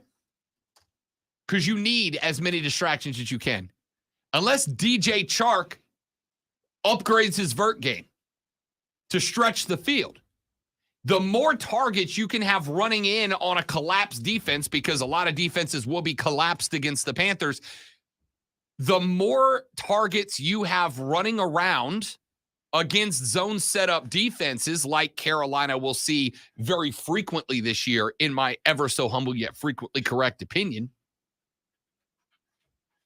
a good tight end can be a massive difference maker. And I think Hayden Hurst is that guy. So it really comes down to the wide receivers, right? Adam Thielen is a chain-moving target. He's going to find that chain. He's going to sit on it. He's going to make a short-handed catch, and he's going to go to the ground with a first down coming up. DJ Chark was younger, a really, really good vertical threat, but he has, I think, lost just a step. DJ Chark is 26, right? I mean, he ain't an old man, but he's not the DJ Chark to that he was when I watched him in Jacksonville a couple of years back. So you've got to lean on, I think, guys like GMJ, guys like Laviska Shenault. And by the way, one guy, Lonzo, that has gotten very little love, and that is second-round draft pick Jonathan Mingo, who I think can be a star. So the problem is the wide receiver core. This is not new. I've told you this a number of times. Fantasy production-wise, there's not one guy on this list that makes me go gaga. There's a few of them that if I get to round 6 or 7 or 8 in my fantasy draft and I realize I'm a little thin at the wide receiver spot, sure, and Adam Thielen as my last drafted wide receiver on my fantasy team ain't the worst move.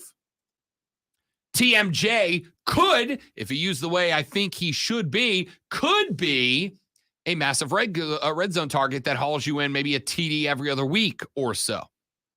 Shenault, every 2, 3, 4 games is going to have like a 70-yard breakout touchdown. But it's not going to come as often as it does for some other guys. There's nobody on this wide receiver core that I love. And that means I can't love BY as a quarterback, as a fantasy quarterback. I can't risk it on him, which means Miles Sanders is the only guy. Now, I'll tell you this. Miles Sanders is an excellent running back pick for a fantasy football team. Because not only is he talented, not only is a pass-catching running back, but on top of that, as Lonzo has, in my opinion, correctly pointed out so far, Frank Reich loves to use him to the outside, and this team is absolutely being built as a run-first team. Absolutely being built as a run-first team. And that pops it open for Miles Sanders, right? So Miles Sanders is a guy I would absolutely draft to my fantasy team. I don't know that I'd take anybody else. I'm actually going to go, Lonzo, I'm going to say C- as a fantasy unit for the Carolina Panthers. The problem with that is this. I actually give the Buccaneers a higher grade as a fantasy team. And it is because of their wide receiver units. Mike Evans and Chris Godwin might be the best tandem wide receiver setup in the National Football League. Both of them struggled a little bit last year. Godwin had the ACL tear. Don't know if we can lean on him. Mike Evans slowed down because the field wasn't split in half as effectively without Godwin last year. Russell Gage, another guy that got banged up last year. Problem is, where do the Bucs lack this year? Quarterback. I love Bake. I think Bake's a victim of circumstance, but the circumstances aren't better with Todd Bowles. I think they're a C. Atlanta, B-. New Orleans, A. Almost a B-. And that's going to hinge on whether Michael Thomas can come back or not. Does that translate to what I expect to see on the field for the Carolina Panthers in terms of the NFC South? Yes. It is why I'm picking New Orleans over them. The difference between Carolina and Atlanta Carolina, Tampa, and Atlanta is I feel like Tampa and Atlanta have ceilings to production based on who their quarterbacks are. Carolina does not. That ceiling for their quarterback can be much higher, and that's your difference maker. New Orleans wins the division, Carolina second, Atlanta third, Tampa fourth. Let's take a break. We're back after this on the Rob Brown Show on the Fan Upstate.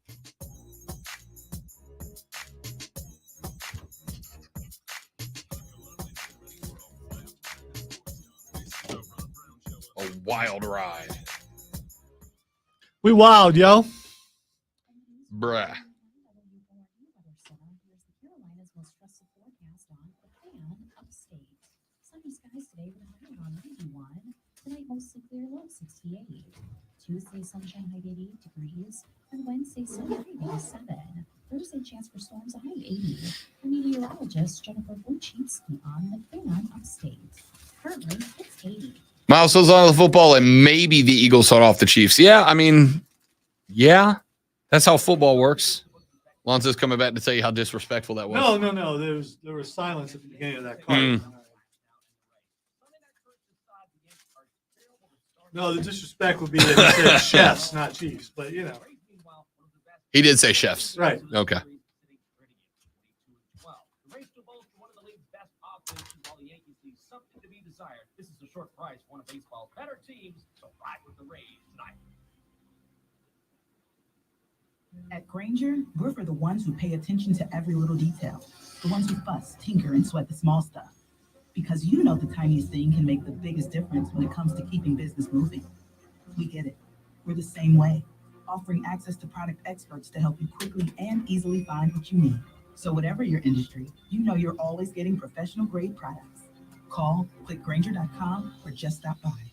Granger, for the ones who get it done. If you're hiring, it can feel like you're trying to find a needle in a haystack. You can hope the right person comes along, or you can just use ZipRecruiter.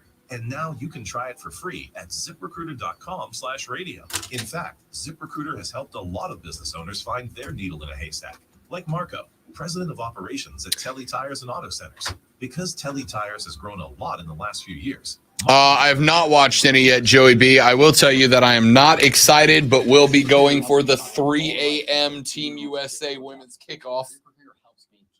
Now that I was really hoping we were going to be locked in before this game so that I didn't have to wake up at 3 a.m. to watch soccer. Or do I go home, sleep all day, and then stay up all night to watch it?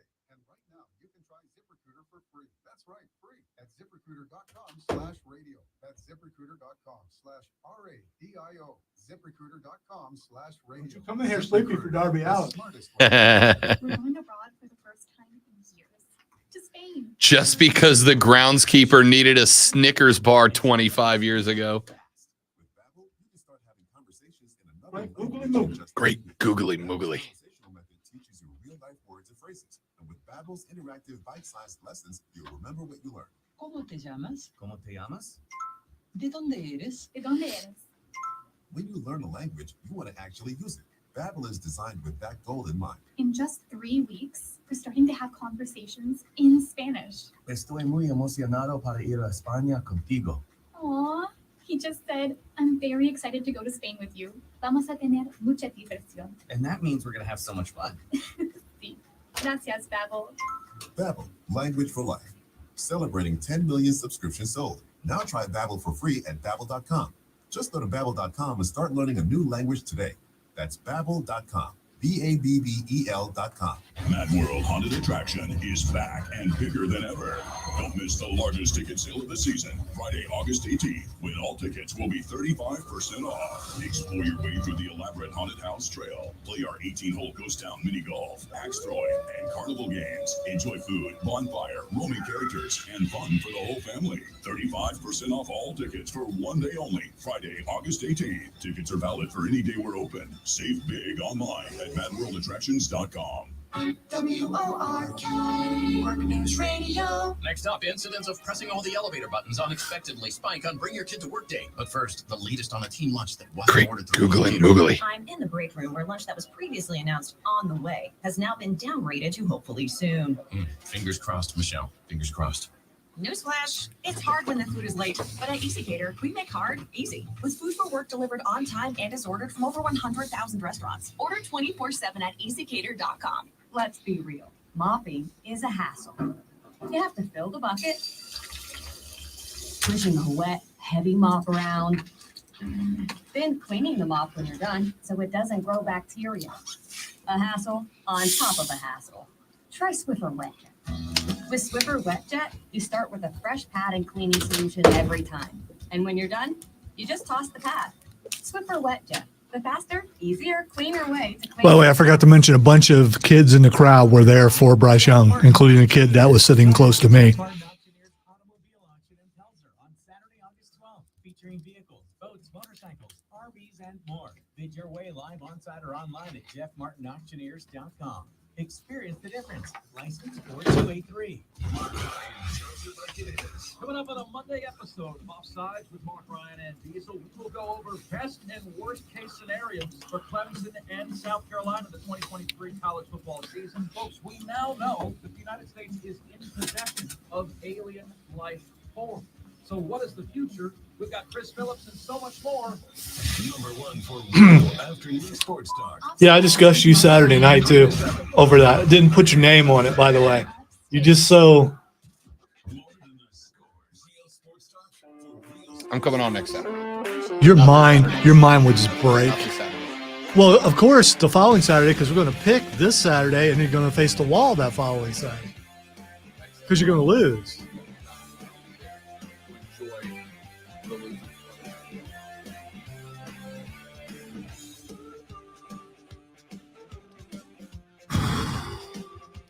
You know, Lonzo. You know. Yeah, I know a lot, contrary to popular belief. Ladies and gentlemen, welcome back. The Rob Brown Show is on your radio. This is the Fan Upstate. We have zero proof that we have found, own, are in possession of alien life forms. Or do you buzz me all you want? Your buzzer does not mean that I am wrong. I am not. There is no proof. None. There's zero proof. Let's see them aliens. Yeehaw. Yes, let's see them. Somebody show me one. Absolutely. All right. Trot it out. Fly out our little saucers. Show me the cool camouflage tech. Show me whatever it is that you have.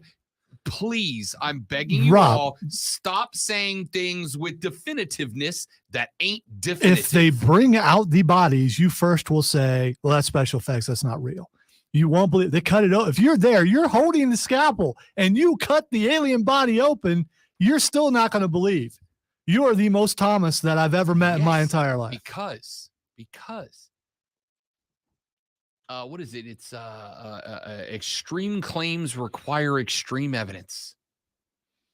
Extraordinary. That's it. Extraordinary claims require extraordinary evidence. You don't just to go, we got it. Oh, well, I guys got it. As Stanley Uris Lonzo, said in the It Show, it's not empirically possible. It's not empirically possible. It's not empirically possible. And then Rob has an aneurysm and just kills over when he actually sees an alien. Again, for the record, I want to. I think it would be awesome. I don't think you want to, because then it kills everything that you've been saying for years. No, it doesn't. It kills How does it nothing I've not? said for years. How does it not? No. It confirms that all the crazy people were right and you were wrong. No. You can be accidentally right about something. It doesn't mean that Happens you to were me super all the smart time. and know the thing. It just means you were accidentally right. That is like the same When as you're- a guy winning. That's one. That's like a guy winning the lottery and going, I told you I knew the numbers. I told you. No, you didn't. You guessed lucky. All right. But again, can we stop with this clown showing up in front of Congress and going, oh, no, we got it. Cool. Have you seen it? No. Have you touched it? No. Do you know anybody who has? I Not believe there's directly. more than one whistleblower. I think. Oh, what's that? More people are willing to grift and lie in order to sell books? I'm stunned. For one, I personally am absolutely shocked. I don't think the people that they were talking to last week had books. I think they were directed to say the things that they said. So, I mean, I did get to explain what Wag the Dog was Saturday. So that was fun. That's a good phrase. Good phrase. All right. You calm now? You good? No. Okay. All right. No, I'm so All right. If you are actually an alien from space or from another dimension and you got a moment, please come by the studio and tell Rob that you're real. Shake his hand or use whatever appendage you have to shake. Nod, telepathically say, yo. I mean, whatever you need to do to confirm that you actually are real. And then Rob can move on. No, please. Listen, I don't think you understand. I want it to be true. I truly, truly do. But again, extraordinary claims require extraordinary evidence. This comes back to his anti-Superman stance. It really does. He's just anti-alien. So you can add aliens to old people and babies, Urban Meyer. No, Herb's definitely on the list. And Tim Tebow, even though I'll dispute it.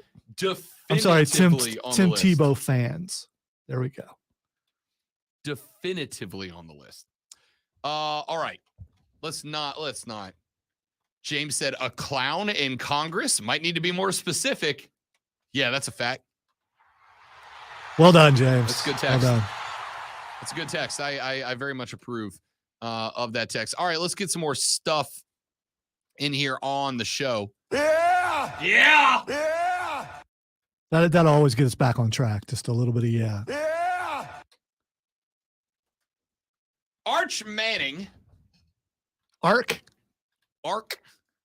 Manning is a quarterback. He's on the bench, right? Sure is, which makes this story that much more fun.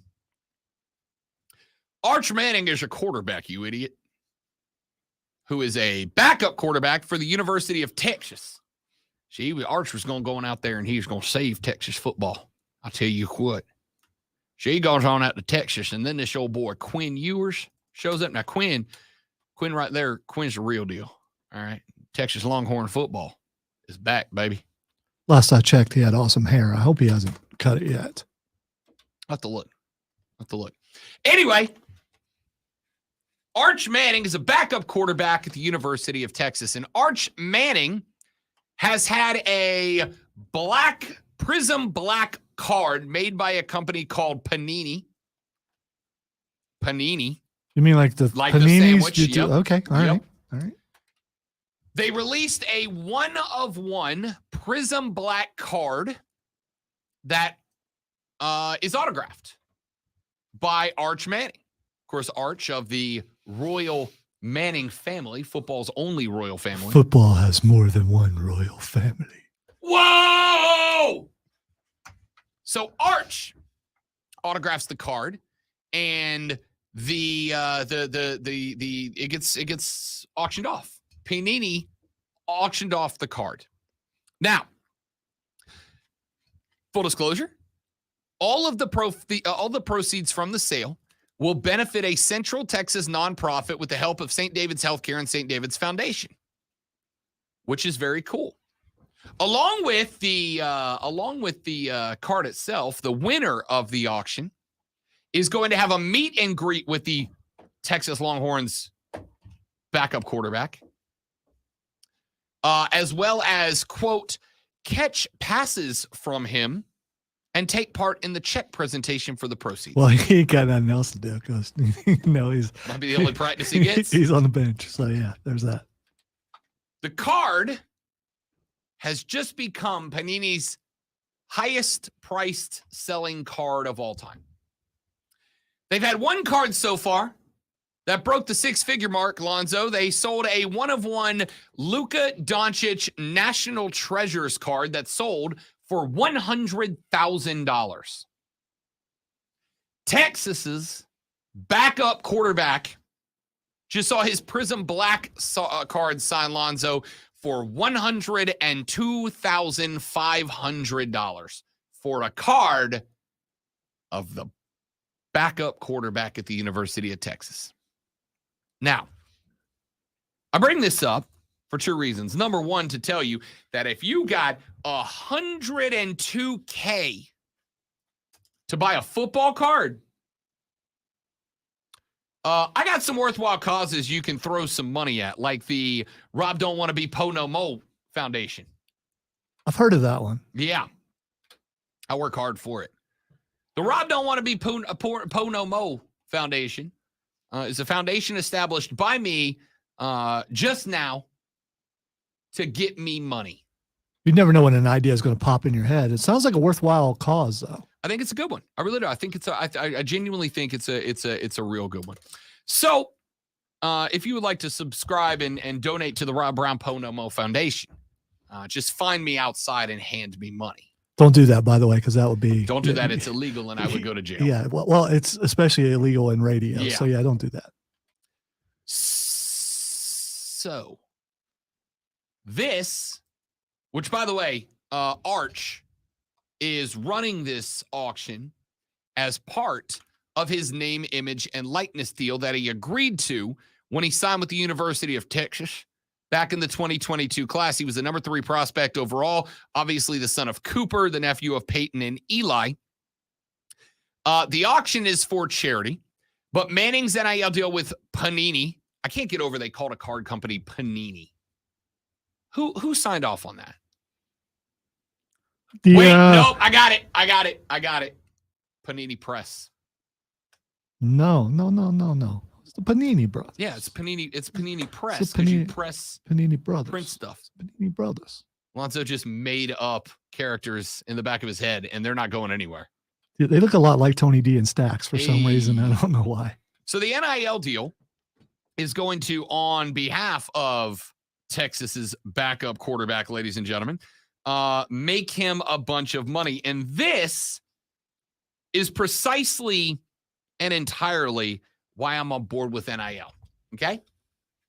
I'm on board with NIL because up until NIL went into effect, a company could have sold a baseball card with a college football player's face and name and image on it, Lonzo, for $100,000 if the rights were granted by the school. But now those rights have to go through the player. Now, this auction is for charity, but there will be more that Arch will get a cut of.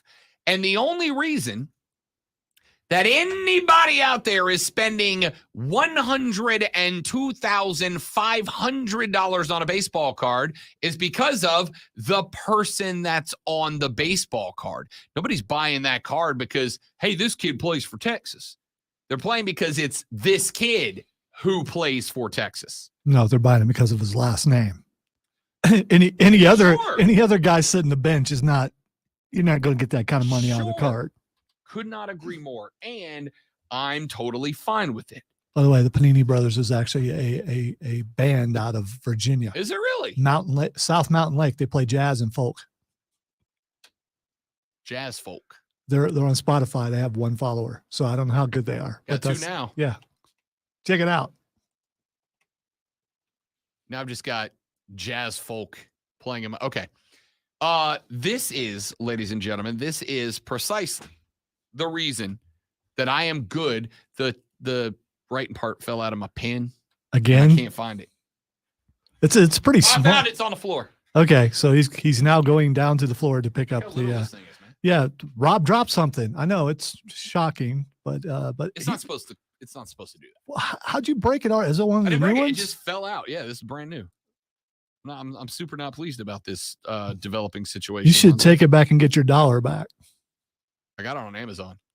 You owe go. me, Bezos. Send it back. You owe me, Bezos.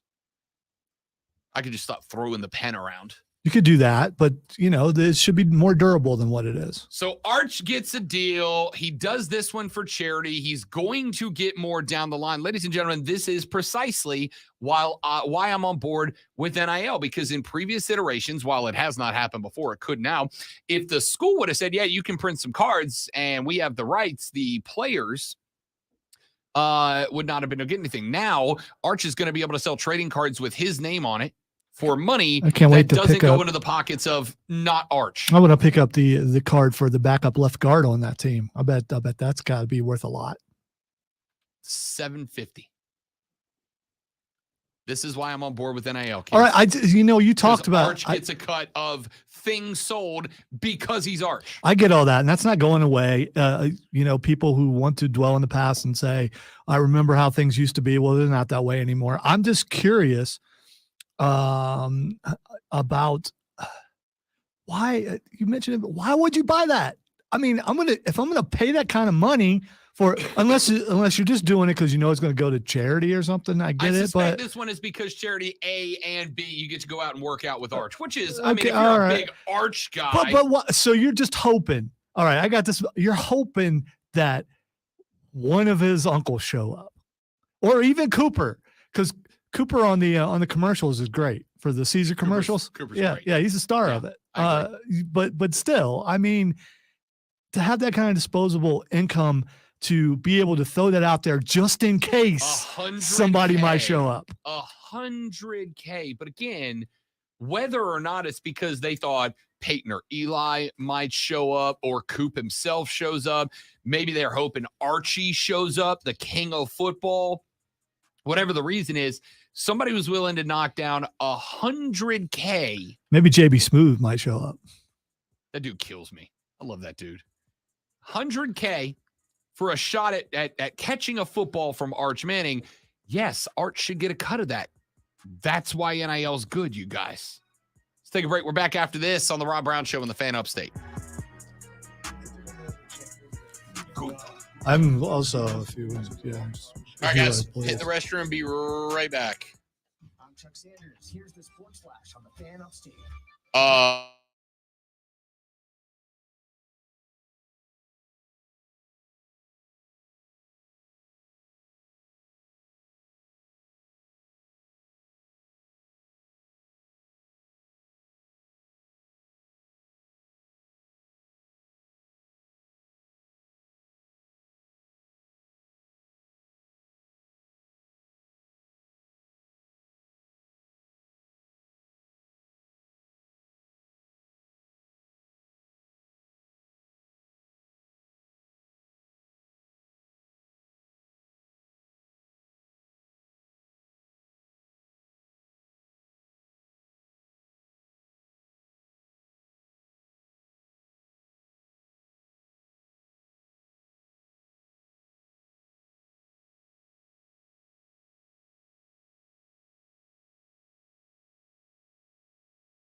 Sorry, buddy. Hey y'all, my name is Tiara, and a little thing that I love about First of all, you ain't no country boy. Stop singing country songs. West Virginia. Matt, that just makes me want to sing it more. You ever even been to West Virginia? Nope. Also, that song is not about West Virginia. That song is about West Virginia. What? Order the spicy chicken biscuit. If you look, somebody broke it down. In that song, Who know safety isn't a catchphrase. It's a culture. he sings about the Blue Ridge Mountains, which are not in West Virginia. They are in West Virginia. And he sings about the Shenandoah River, which is not in West Virginia. It runs through West Virginia. To keep your facility safe and your people safe. That song should be called Western Virginia. Stop by Granger for the ones who get it done. Okay. Country roads take me home to the place I belong, Western Virginia. It doesn't have the same ring.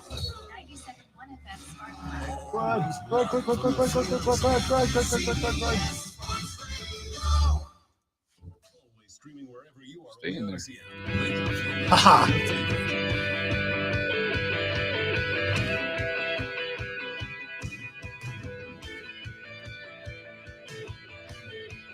Oh, man. It's that time of year, ladies and gentlemen. It's a time of year. Where annoying people sing country songs when you go to the restroom. Stop. Country roads take me home to the place I belong. You got to. What's wrong with you? You don't like some John Denver, man? Come on, dude. The only thing that's missing on here is get off the stage. And the haters gonna hate. I'm just gonna. Okay. So, it is that time of year. Yeah. Where everybody is undefeated. And aspirations, ladies and gentlemen, are sky high for all the teams. Someone explain to me why, again, I'm having the Dallas Cowboys rammed into my eyeballs every 10 minutes on every show around the country as this is it. This is the year they got rid of the problem because, hey, Zeke's the problem. It was definitely Zeke. It wasn't the fact that Dak Prescott tied the league for the most interceptions in the NFL last year. And oh, by the way, he played fewer games than Davis Mills, who had as many interceptions as Dak and 3 more games to do it. Hey, Kirk I'm Cousins. gonna have to contact HR if you keep going at it, America's team. You mean Dallas's team? The America's the team. Dallas You Cowboys? gotta leave America's team alone, man. The Dallas Cowboys, and definitely not the America And then you Cowboys. were about to disparage the great Kirk Cousins, so I had to stop you there. Yeah, would it be a power? Everyone move? loves that guy now except for you. I don't know. I'm about to defend Kirk Cousins, who, by the way, had fewer interceptions than Dak Prescott, but is frequently labeled as a problem. But Dak had more. And oh, by the way, Kirk played 5 more games than Dak Prescott did last year. Kirk played all the games. Dak played 12, had as many interceptions. And just for the lulz, Kirk Cousins had 6 more touchdowns than Dak Prescott did. Derek Carr had more touchdowns and fewer INTs on a bad Raiders team last year. Josh Allen had 13 more touchdowns and fewer interceptions than Dak. Matt Ryan had fewer interceptions than Dak in the same amount of games played. Aaron Rodgers, Aaron Rodgers, he's washed according to all the people talking about how great Dak is. Aaron Rodgers played 5 more games, had 3 fewer interceptions and 3 more touchdowns. And who were his receivers last year? Not Devontae Adams. He'll be in town. Why are we doing this again? He'll be in town soon. If you own like a mushroom place, reach out. It's because I'm curious if he actually comes in there. No, he's got a guy. He's got a shroom guy. I don't know. He may be. I've seen pictures of him coming out of homeopathic places and stuff like that. So he may actually. I mean, those guys hang in Spartanburg when they're there. I don't know if the away team will, but they probably will. They're practicing for a couple of days, right? Yeah, I think they have 3 and then a preseason game. Yeah, so they'll be in town. I mean, why not? By the way, my favorite story going on right now is the number of Girl Scout troops that are setting up cookie sales outside of weed dispensaries. That's just brilliant work, dude. It's good. It's a very good move. What Dad thought of that, I wonder. 100%. Somebody was like, "Hey, Susie, pack up the cookies. We're going down to the plant store." Why are we going to the plant store, Dad? The nursery. Yeah, yeah. No reason. Yeah. Bro, I'm going to sell all the cookies today, bro. Let's just say Dad used to pound down the Thin Mints like he was sponsored by him. All right? No reason. Anyway. Hey, look at that. Roman Reigns is on ESPN tomorrow. Nobody cares. What? He's like a wrestler or something, right? Let's take a break. Back after this. The third hour's next. Heather Dinich of ESPN was asked if the move from Colorado out of the Pac-12 and into the Big 12 meant that we're pointed in the direction of super conferences. She had an interesting answer. We'll tell you what it was next when we come back on the Rob Brown Show and the Fan Upstate. I threw fewer picks than Dak last year, by the way.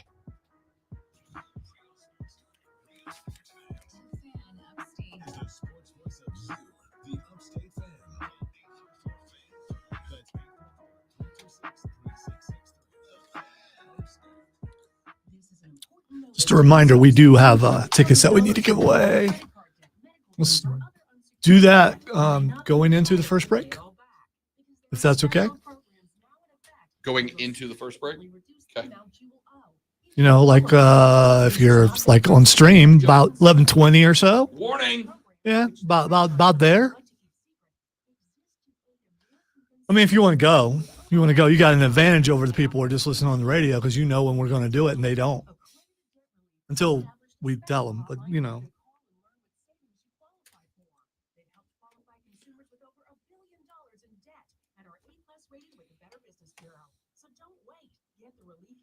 These hard economic times. For this free information, call the Accredited Debt Relief Hotline now. Call 800-873-7171. 800-873-7171. 800-873-7171. Every piece of land has a story. The Upshaw's right there is with a John Deere 1 Series tractor they call Penny. When their project comes up, For some reason, Saturday the show turned into a German club. There was like the same music played every single time. There's lots of dancing. Was it Boots and Pants music? It was.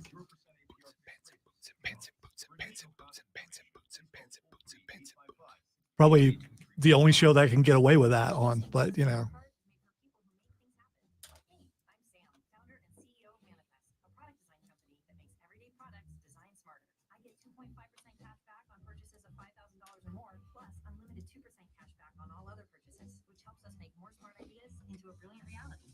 Business Premier card. Learn more at chase.com/business premier. Chase for business. Make more of what's yours. Real business owner compensated for their participation. Account subject to credit approval. Restrictions and limitations apply. Cards are issued by JP Morgan Chase Bank. Any member FDIC. Hi, my name is PJ Bell. I host a podcast. Through your entire radio career, who would you say from what I'm going to go with genre, have you interviewed the most? Football, baseball, wrestling. Football, wrestling, a close second. I got to go with wrestling for me, and I'm good with that. I'm really good with that.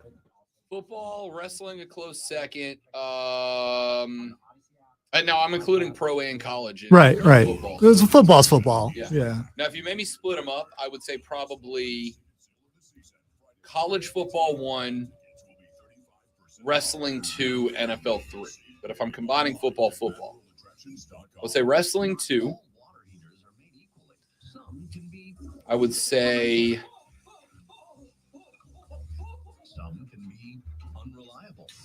probably, now we're talking about like people in the game, like football players and coaches, wrestlers. Yeah. Players, Yeah. Not like reporters. So covers the team. Yeah. Okay. Then I would go football 1, wrestling 2, basketball 3, baseball 4 is a rough guess. The hard way. My symptoms would come and go. Shortness of breath, fatigue. I kept going. Then I got so lightheaded, I couldn't. My doctor said I have AFib, so I'm about 5 times more likely to have a stroke. Oh, well, probably should. Oh, no. No. I got this. I got plenty of time. Sponsored by Bristol Myers Squibb and Pfizer. The Rob Brown Show, now 9 to noon. Clemson starting quarterback Cade Klubnik working his way through the ACC Media Day circus. How we feeling, big fella? Feeling great. I don't have to sit here and tell you the list of great Clemson quarterbacks over the past handful of years. We also saw what happened with a guy that I interviewed here twice and very much liked, DJ Uyunglele. Obviously, didn't work out the way we'd have liked it to. So there's pressure that comes with being in this position at this school with the expectations that come along with that role. How have you mentally prepared yourself for that? Yeah, talking about expectations, the expectation is at Clemson every year is to ultimately win a national championship. And I'm not going to shy away from the fact that we had a great year last year, 11-3, ACC champions in a great league. I think there's a lot of teams that would love to have that portfolio from last year, but our standard is a little bit higher than that at Clemson. I think that's what sets us apart. I love that he did come at all the haters right there. And did they even notice?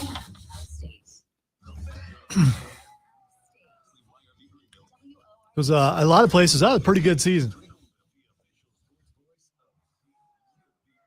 They did lose to South Carolina Gamecocks, which is a complete disgrace for Clemson fans out there. I mean, it's got to be hard to deal with an entire season knowing that you lost to your rival. Every time you put your flag up, you can't believe in it as much as you used to. Lonzo had a fun break there. Keeping the peeps entertained. Ladies and gentlemen, welcome back to Rob Brown Show's on your radio. It is the Fan Upstate, the third, the final, the best, the money hour of the Rob Brown Show goes now. Thanks so much for hanging out with us on a beautiful Upstate Monday morning or wherever you happen to be listening around the world. Yeah! Yeah! Yeah! Yeah! Yeah! Yeah! Fat Boy should be on his way home right now. This one's for you. Yeah! Yeah! We're hashtag influencers around here. Hey, speaking of professional wrestling. What? Do we have something exciting? We have several exciting things, don't we? Sure do. We had a wonderful NXT Great American Bash last night. We have SummerSlam coming up this Saturday. NXT, maybe as good as any other companies, though, does wonderful shows back off of pay-per-views. It's a good week to be a fan of professional wrestling. And, of course, you have All Elite Wrestling hanging right there. Why, you might ask? Well, it is because last Saturday's Collision was good. They stacked it. I was surprised how good it was, which means that this Saturday's All Elite Wrestling Collision is going to be even better. Why is it going to be even better? What can make it better than last week, Rob? Well, I'm ever so glad you asked, Lonzo. The way that, in fact, the only way that a wrestling show can be better is when you get to see it in person.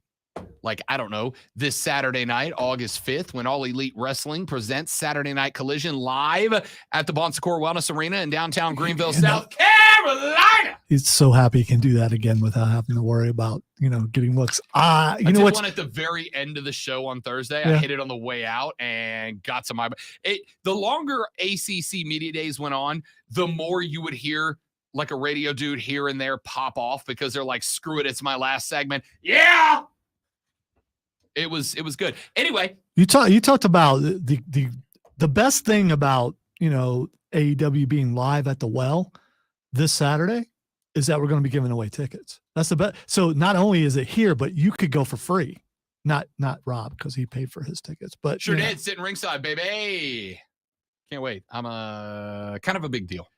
I hope the boss is there and looks at you and goes, "I didn't have to pay for my tickets." So we always get some tickets, and then we always get some tickets. Yes. And I have yet to make it to the list of people who acquires some tickets. Hey, I've been offered many times to go down and sit next to the boss. But, I don't want professional jealousy. So I just no, it's okay. I just don't want to go down there. You guys probably think I'm making it up. I'm not. So if you, like me, would like to attend All Elite Wrestling Saturday Night Collision coming up this Saturday, August 5th at the Bon Secours Wellness Arena. Showtime at 7, doors at 6. And oh, by the way, I have been informed by someone in the know, hashtag sources, that there are dark matches that will take place before the event as well. If you would like to attend, and see what I genuinely Well, think might be you the need to best collision so far. You need to explain what a dark match is. There's some people that don't know what that is. For you non-wrestling It's not a goers, match in the dark because then you couldn't see it. Correct. Just- dark matches are matches that take place before the television taping or broadcast begins. They are frequently used as an opportunity to give up-and-comers the opportunity to get in front of a ring in front of a live crowd and practice. They're the practice matches, but they can be a lot of fun because there aren't TV restrictions, right? There are also sometimes, especially the ones after, they're crowd pleasers. Yeah, 100%. They're bringing out a couple of the big time stars just to give the crowd a little something extra. Correct. So if you'd like to see them, then I would advise you to be listening to this radio station in, I don't know, roughly 16 minutes or so, because we have a pair of tickets to give away. And if you don't win today's tickets, panic not, friends, because we got more tomorrow. You know what's even better than And that? Wednesday. You know what's even better than that? We get to talk to an AEW wrestler tomorrow. We do. Sure do. Darby Allin going to be joining the show tomorrow at 10 a.m. to talk about his career in All Elite Wrestling, along with the fact that dude has made it a goal to climb Mount Everest, which Really, literally, he's going to. Okay. yeah, I think it's fascinating. So we'll talk to Darby Allin tomorrow at 10. Do you have that desire? I would do it. I am in no shape to do it. Okay, I think there are a couple reasons to do it. One is Is for it the dying thing? For notoriety. No, I'm talking about to do it. To do it. The other thing is to prove if I can do this, I can do anything. I have no interest at all because I'm from Ohio. It's cold there. You know where else is cold? I don't know if you knew this or not. On top of Mount Everest is cold. So no, thank you. And it's up really high too. There's that. And if you fall, you might, I would like to do it. He obviously has no fear of heights. So Or anything. I would very much like to do it, but I am past my prime. So in your prime, you would have tried to climb Mount Everest. Yeah, 100%. In your best shape, you think you could have done it? Yeah. In my best shape, yeah. Like my second, third year of college, yeah, I absolutely could have done it. Rob Brown used to have a six-pack. Now he's got a keg. I could have done it at the time. Now, like, if you gave me like a year to actually train, I think I could probably still do it, but it would suck. Anyway, Darby Allin joins us tomorrow at 10 a.m. to talk wrestling. Now, I would like to get into this conversation because I brought it up last week when it was announced that the University of Colorado has made the decision after this football season comes to its conclusion to jump over to the Big 12, the conference they left in search of greener pastures with the Pac-12. They now make their way back to the Big 12 after this football season is over. And I said, this is interesting to me. Not because of the move itself, but because of what I see being the long-term ramifications of the move down the line. That is, suffice to say, I think this is a massive part of the puzzle that shows us we're well on the directions to super conferences. And Heather Dinich was on with Mike Greenberg on the 4-letter yesterday, and Greeny asked Heather, does this make super conferences in inevitability? And here's what Heather Dinich had to say.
So Heather hits on one good point, which is, hey, in order for there to be super conferences, there have to be enough schools to form a super conference, right? And the question is, who left in the Pac-12 is a target? And the answer for that is Oregon, Oregon State, Washington, and Washington State. Those are the targets, right? Those are the teams that have enough value to be considered as worthy of including into a super conference. There's only 4. The assumption is that 2 of them will jump together, like Oregon and Oregon State jump together, Washington and Washington State jump together. The question is, who picks them up? And I think at this point, the answer likely to me, I would have obviously a month ago told you, that's Big Ten country, right? But I really did kind of start to kick it around in the old brain noggin the other day. And my thought here, Lonzo, is whether we like it or not, geography doesn't matter anymore, right? Geography doesn't matter. And I think we know geography doesn't matter anymore because of USC and UCLA. It's not just about thinking about what the Big Ten looks like when they got to go to Ohio State or they got to go to Nebraska. Lonzo, Rutgers is in the Big Ten. Rutgers is the State University of New Jersey. I was going to say, I got to be, I used to know. I used to know. No, you're just somebody that I used to know. I used to know where Rutgers was, and then I forgot, why? Because they're irrelevant. I mean, they're great if you go to Rutgers, but as far as that goes in the Big Ten, you chalk that up as a W. Just like Maryland, you chalk that up as a W. So they're one of those schools that could jump to any conference, although they might be able to win the ACC. Now, I mean, it's just all you got to do is get past Clemson. Just noting all this down for the end of the season. Rutgers is the State University of You New ain't writing Jersey. down nothing. You're not going to remember. I'm good. Oh, no, you've made it abundantly clear how you feel. This is unforgettable. Unforgettable. Hey. Is Lonzo's take. If I'm wrong, that means Clemson lost. So I still win. I don't get what the problem is. So USC's got to go out to New Jersey. And we all initially, I think, jump right to football, right? Like, oh, that's a long, but it's football. I think we forget about every other sport. When USC has to load up their entire track and field team to fly to Jersey for a meet, which I assume their obstacles are made up of dumpsters, right? I don't. Does track actually go school to school? I'm not trying to. Schools host meets. Where but I think we're a bunch. Place. And why would you still travel? They still travel. It's not like one school is the base for all the meets. They do different meets all year round. Okay, the meets in Jersey. Yeah, I'll skip that. Yeah, I mean, you can't. You can't. You got no shot at a title, right? They got to go to Jersey. They got to go to Maryland, right? Geography doesn't matter anymore. They don't care. Travel has never been easier. You're making more than enough money to charter flights back and forth. Geography doesn't matter anymore. So that means that the Big Ten and the SEC could absolutely look at a Washington State, and Oregon State and start making the invites. But I think it also tells me that the Big 12, I think maybe unlike the ACC, I think the Big 12 has decided, you know what, we're going to be the hunters. Right? I think the ACC is kind of like, we'll figure it out, right? Like, we're going to watch this situation develop and we're going to figure it out. But with the move of Colorado and the Pac-12, in my opinion, truly, honestly, genuinely being on life support at this point, I don't know that you can just wait to figure it out anymore. Because as Heather pointed out, and I think very correctly, there ain't but so many schools that are worth the move. There's only a few schools that genuinely can bump up the revenue coming into your conference. And that's why Colorado got the invite and got the move. Because there were only a couple of teams left, right? The Big 12 made the move for, who was it? Houston, BYU. They made that move because UCF, because those schools, while they are not looked at as very profitable right now, they've got potential if they can go win a Big 12 conference title and maybe make a playoff. It's an outlier of a chance, but it's a possibility. And who the hell else, right? Who else? All that's left is to pick the carcass of dying conferences. That's the Pac-12 right now. And I think because the Pac-12 is on life support, because it is a dying conference, the vultures are circling at this point. They're going, who's left? Who is left in that conference that could be a revenue increaser for us? And I think this pushes the SEC, the Big Ten, and frankly, the Big 12 to get more aggressive.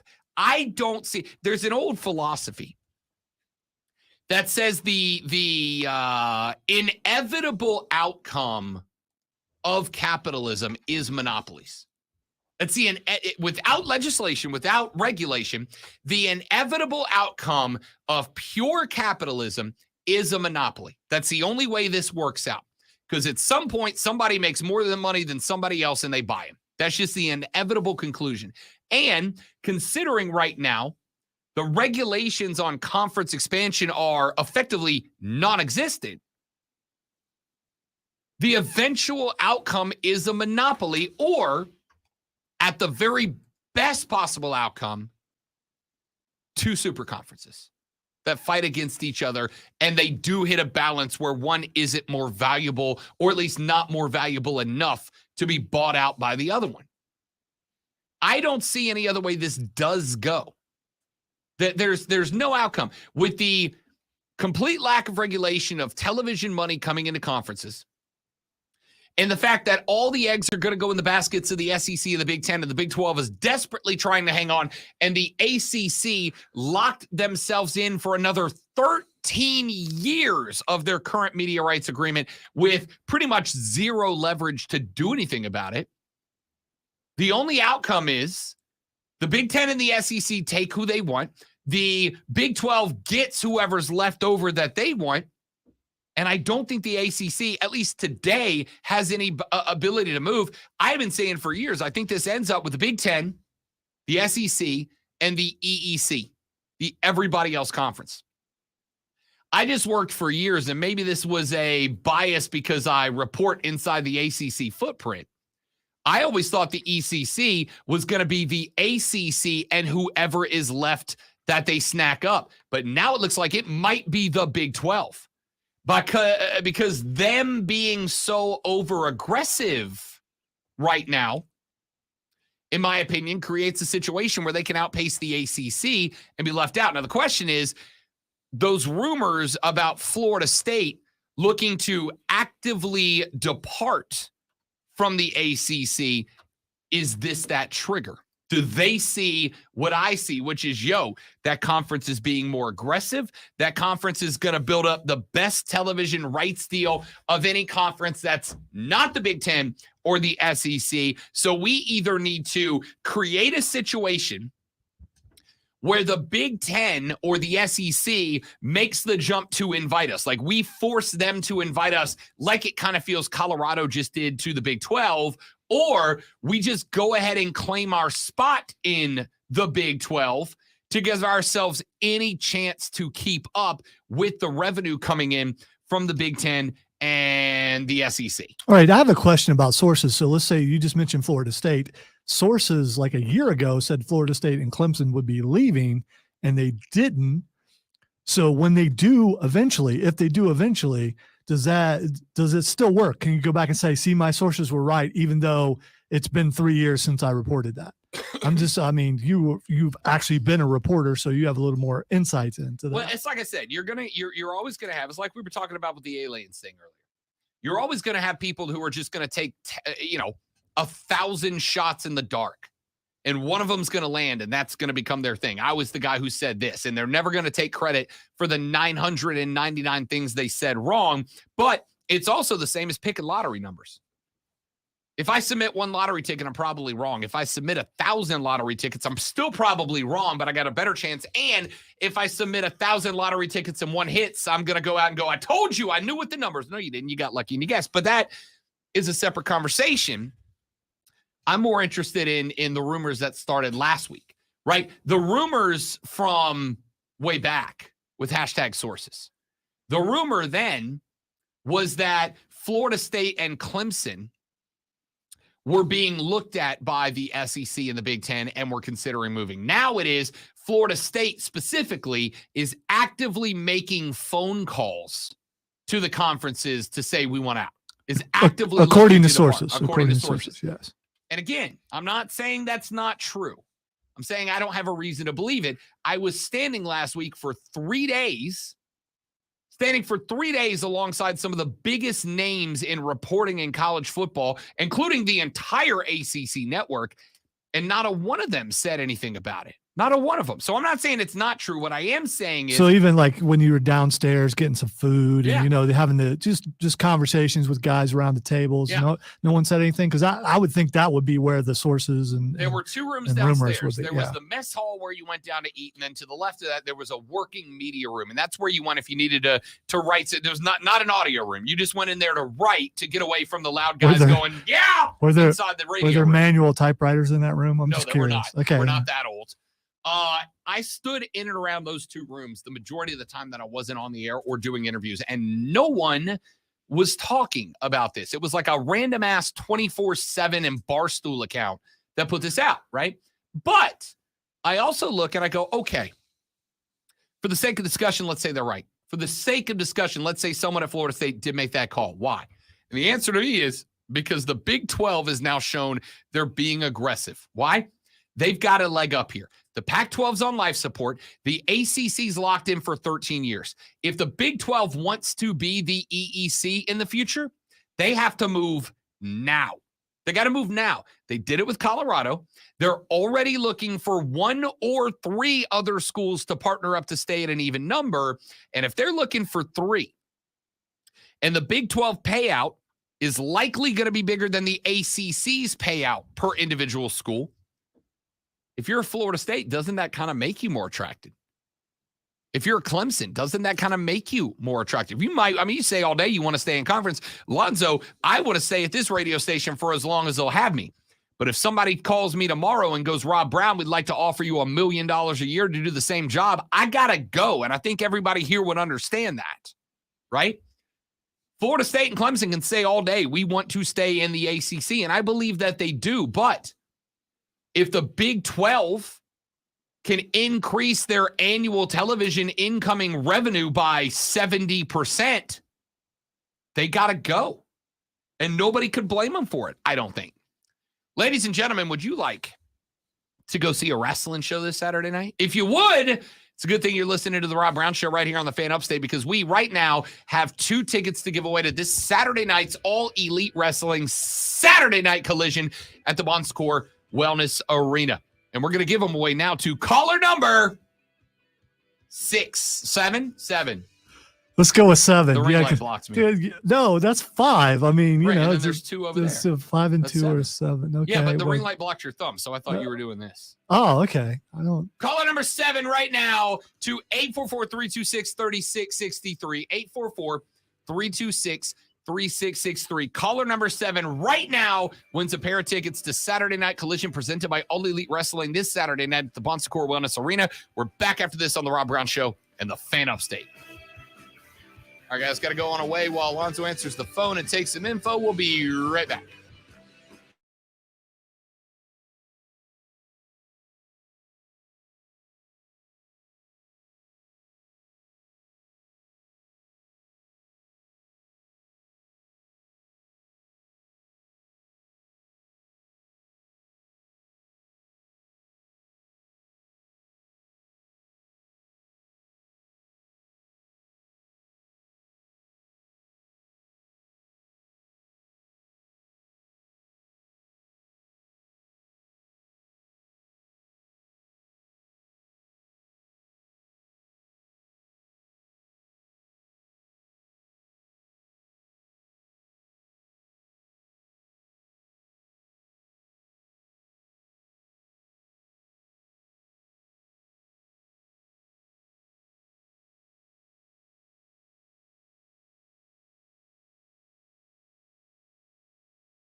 All right, dudes, we are back.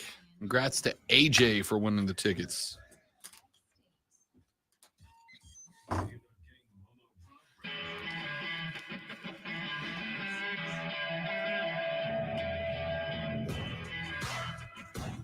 Got a text during the break that said, Rob, I don't like it's. I'm going to paraphrase. Let me interrupt you real quick. Congratulations to AJ Yeah. Rains for winning the tickets.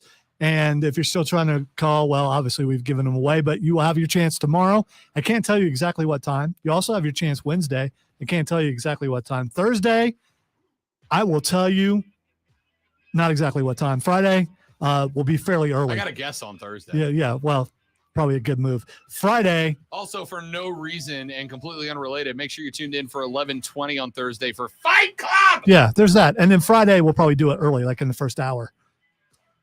So we got tickets to give away every day this week to AEW Saturday Night Collision, a pair of them each day. If you would like to go, make sure you are tuned into all 3 hours of the Rob Brown Show, because you just never know when we're going to give those things away. Paraphrase a very long text that we got during the break that took me a few minutes to put together. But basically, we had a gent text into the show by the name of Ron.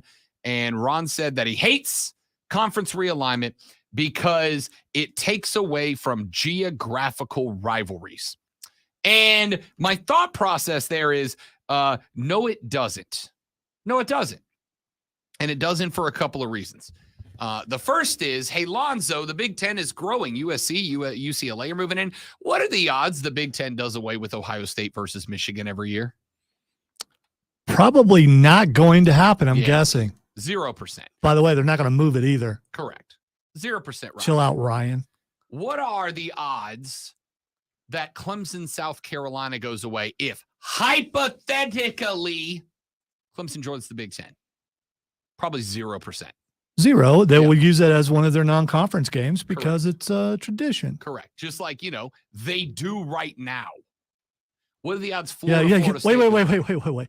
So Clemson and South Carolina are not in the same thing. They're not in the same.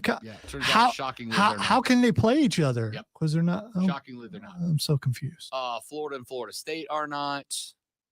Georgia Tech, though, while not a rivalry, LOL. So there are multiple pairings where they're not in the same. Right. I would also say to Ron, respectfully, of course, because I am respectful as it gets. Ron, are you? Oh, texter beat me to it. Good text. LOL, that Mizzou versus Mississippi State SEC regional rivalry. Yeah, exactly. Guys, the conferences are already not regional. Is Boston College versus FSU a big regional rivalry? You know, that Massachusetts v. Florida regional rivalry. It's a big one, right? That's a big one. Wait. Does someone actually consider that a rivalry? No, but... Okay. All right. Hypotheticals again. Sorry. I think this is behind the scenes, but I'm going to go ahead and make it anyway. For those of you that are winning these All Elite Wrestling Collision tickets on Saturday Night, Lonzo, I have just been told that after Collision goes off the air, they'll be taping an episode of Ring of Honor that you just get as part of the package. Oh, dude, Ring of Honor. So we get dark matches before, a 2-hour Collision, and then a Ring of Honor taping afterwards.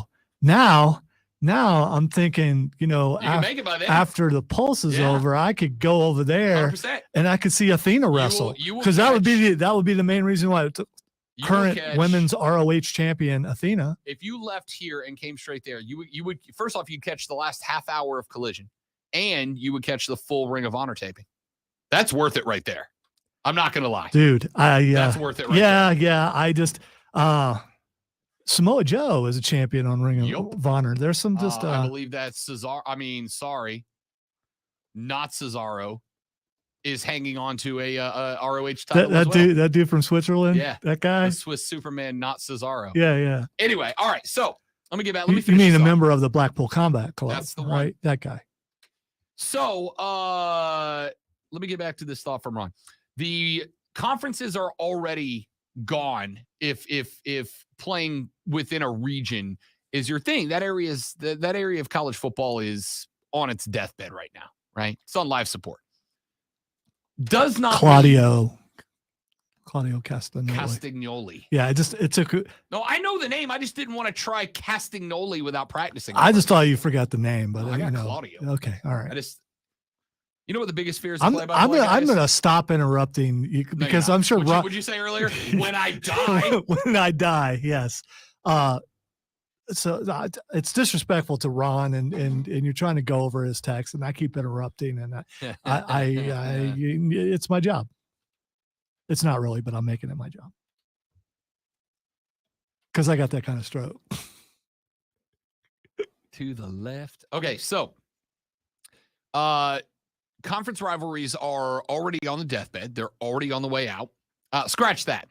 The rivalries are not going anywhere. The rivalries, right? Now, there are SEC rivalry. They're not rivalries. You're not going to convince me that Georgia, Texas A&M is a rivalry in anything other than most obnoxious fans. You're not. You're not convincing me Tennessee, Mizzou is a regional rivalry. It's not.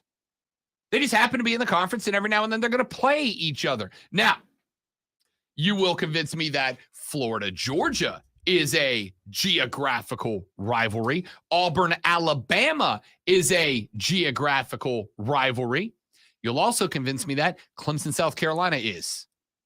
That's not going anywhere. Florida, Florida State is. Not conference, just a geographical rivalry. It's not going anywhere. Florida State, Miami. Even if Florida State splits for the Big Ten, still going to be there, more than likely. Now, I can already hear countless thumbs across the upstate banging out the text, hey, Rob, what about Texas A&M, Texas? That went away for a little while. Sure did. Sure did. Didn't have to. Didn't have to. Because in the way that this whole thing's working out with a 14 playoff, this is the other reason that I was driving at, and it is the reason I am most excited about a 12-team playoff. In a 14 playoff, a loss, no matter how impressive it is out of conference, is still a massive reason that a lot of these rivalries died. It does not behoove you to play a strong out-of-conference slate, which is why most schools don't. But now that we go to 12, there's a little more wiggle room, right? When 12 teams get in, there's a little more wiggle room, and now you are not only fighting for a spot, but you are fighting for style points. And playing a stronger out-of-conference slate bumps those style points and makes you more likely to grab one of those at-large bids for the non-conference champions. So now if you are, let's say, Oklahoma moving to the SEC, and by the way, right now, Bedlam is Deadlam. Oklahoma State, es no mas, for right this second. But if you move over and you got 12, and what are the odds that any given team, any given year wins the Southeastern Conference is a guarantee? Very low, which means when the SEC gets multiple teams in, one of the biggest determining factors about who that team is going to be their out-of-conference slate. Because if you play 8 conference games and they play 8 conference games and you both go 6-2 in conference, one of the next determining statistics as to who's going to be the team that gets that nod is, okay, who'd you play outside the SEC? And if you're Oklahoma, to add Mike Gundy's team of men that are 40, that's a big boost, right? As opposed to the men weren't 40, he was 40. Just clarification. I know, I needed a way to yell, I'm a man, I'm 40. Okay, well, I do that every Come after me! I do that every day when people are doing 35 and a 40. But I'm a man, drive 40! That's a big boost. That's a big bump. What's going to look better for the guys who are trying to determine who the at-large bids in the 12-team playoffs are? Did you play Oklahoma State or did you play FAMU? One of those looks a lot better. And it's not to say every team's going to have 4 outstanding out-of-conference games. But it does mean that if you want to work one or two of those into being power 5, 4, 3, or 2 conference teams, it's going to make you look a lot better, right? So I don't think regional rivalries are going to go anywhere. There may be a slight break from a couple of them, like Oklahoma, Oklahoma State. But in a year, when we go to 12, Oklahoma will have a very good reason to put Oklahoma State back on the docket. Number one, it's a rivalry game that gets your fans juiced and every other year fills up your campus with fans there to spend money on your team and on your program. And number two, it's a game that makes you look stronger if you have a good SEC season, but not quite win the conference season. It's going to give you a little boost in probably the next most important tiebreaker. So I understand that Oregon does not fit into the SEC. I will also tell you, don't be shocked when those names start to change, right? Because it ain't Southeastern anymore. Hell, it's not Southeastern now. It's largely Southeastern, but Texas and Oklahoma and Texas A&M and Mizzou, they ain't Southeastern. Hey, Rob, when it changes, will it still mean more? The national elite conference. They're going to stick something in the middle with an E so you can keep the chant alive, right? N-E-C. I don't know is the answer. I don't know what the names are going to turn out to be. They are going to change. Maybe they'll change their name to X. So dumb. Anyway, the geographical rivalries, like when I say geographical rivalries, I mean rivalries. Actual rivalries, not these two teams are close to each other. I mean, they are rivals. Georgia, Georgia Tech, Clemson, South Carolina, Florida, Florida State. The geographical rivalries will largely stay intact, and once we move to the 12-team playoffs, will become a little more important. It will be important for Florida State and Florida to play each other because it shows the separation from the rest of the SEC against other teams in that conference that are vying for an at-large bid. But even if it didn't, even if none of that was true, even if I am just spewing crap at you right now, which I'm not, but even if I was,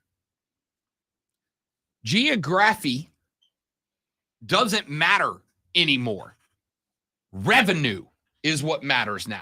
And more than anything else, dollar signs. It's a nice conference you got there. Be a shame if something was to happen to it. Money is what matters. USC and UCLA believe that they can net more money even if they do now have to fly out to New Jersey. Like a lot. Because again, it's not just football. It's track and field, swimming and diving, women's soccer, lacrosse. It's every sport they sponsor. All of them will have to occasionally fly to Maryland and New Jersey. And by the way, the Big Ten is also now committing Rutgers to flying to California, potentially twice a year. They'll have to fly to the left coast. Same with Maryland, right? But everybody involved makes more money now. Everybody involved makes more money. Rutgers makes more money. USC and UCLA make more money. Maryland makes more money. And the Big Ten makes more money. And as much as college football fans don't like to admit it, money is the driving factor behind your sport. Always has been. That's never changed. It's just now it's easier to make more money on a national scale. That's why everything's going bigger, because there's more money in it. College football is not going to a 12-team playoff because more teams means more competition, means better playoffs, means better championships. It's going to 12 teams because it means there's like 6 more games that you can put on TV and sell commercials in. You know what else it also means? It means you can repurpose those bowl games that people aren't watching anymore, and now suddenly they're watching. Yeah. Which, of course, still in the end gives you more money. 100%. I promise you, nobody liked the idea of a 12-team playoff more than the chairmans of the Orange Bowl, Sugar Bowl, Cotton Bowl, Rose Bowl. And the other big bowls of choice. Probably the Cotton Bowl. Nobody liked it more than them. They don't even have to do anything. They just got to do the same regular thing they've been doing, and there's more money in it now. College football, yes, I will acknowledge that it has pride and pageantry and tradition that matters to all of us as fans, but the driving factor is money. Not geography, not history, not tradition, not pageantry. The driving force behind all of this is the money, and that is why these teams are on the move. That's why the Big 12 is being bloodthirsty and picking apart other conferences. That is why the other conferences are watching it happen. Let's take a break. When we come back, it's time for Twitter trending topics. It's still Twitter until it's not. I guess. I mean, I know there's an X. I get it. No. It's not that you know an X. It literally is X. Yeah, now. it is now. Twitter's off my phone. It's just X now. Well, we gotta. Any suggestions? I mean, Time for trending topics when we come back on the Rob Brown Show and the Fan Upstate.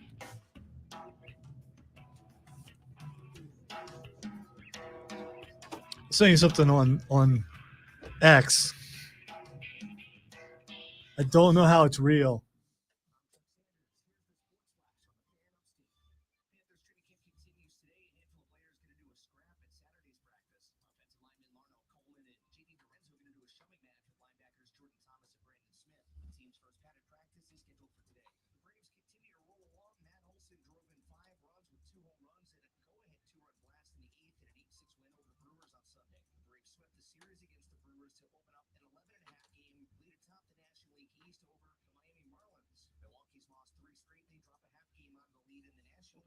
Did you watch it? Did you watch it? No, I'm going there now.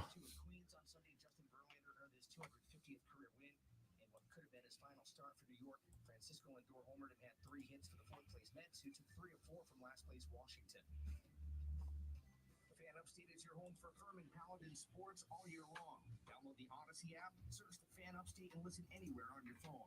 I'm Chuck Sanders with the Sports Flash on the Fan Upstate.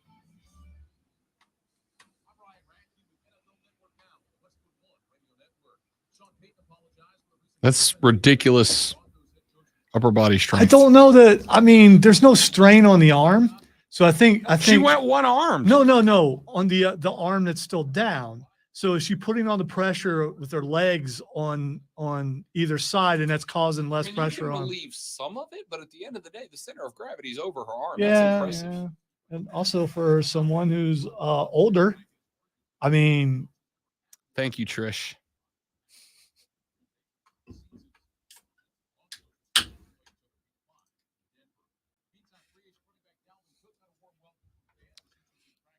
I saw our guys over at Panther Nation podcast talking about Bryce Young, and it looked like he didn't miss a pass in the time that he was in there. So, I mean, maybe just a bad day Saturday.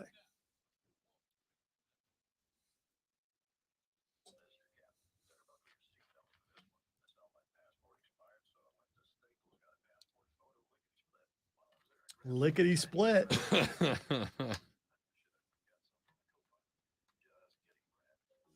Yeah, Brad. Shut up, Brad.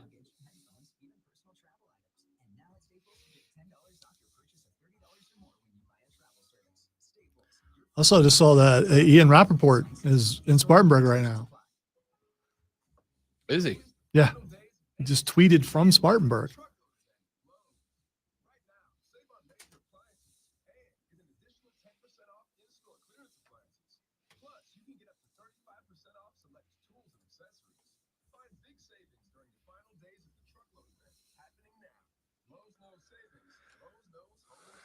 Lowe's knows.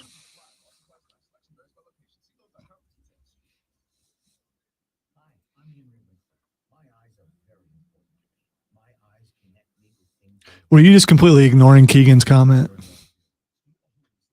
Oh, yes. I thought you might. Yes. But it's out of love, of course. By the way, some of the photos that I took and posted, you got no spots back there, man. That You didn't see the picture I took of the overhead thing? You said I got no spot? No, I Oh, I didn't. thought you said you got a spot. No. There's no spot there. So, I mean, so I was just trying to help out so you would see nothing back there. You're good. I know.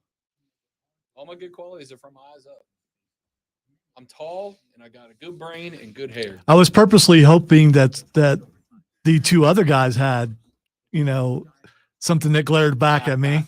But I saw nothing there either. It could have been clever combing, though. Clever combing can cover, the start of thinning.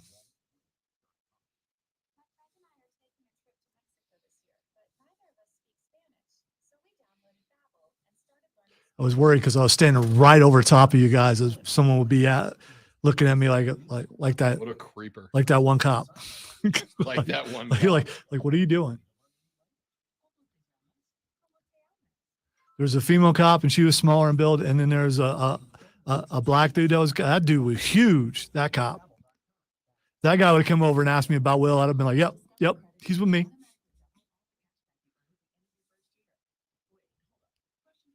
I should have pointed out, but that guy in the middle, I don't know why he's got a headset on. You need to get that guy out of here.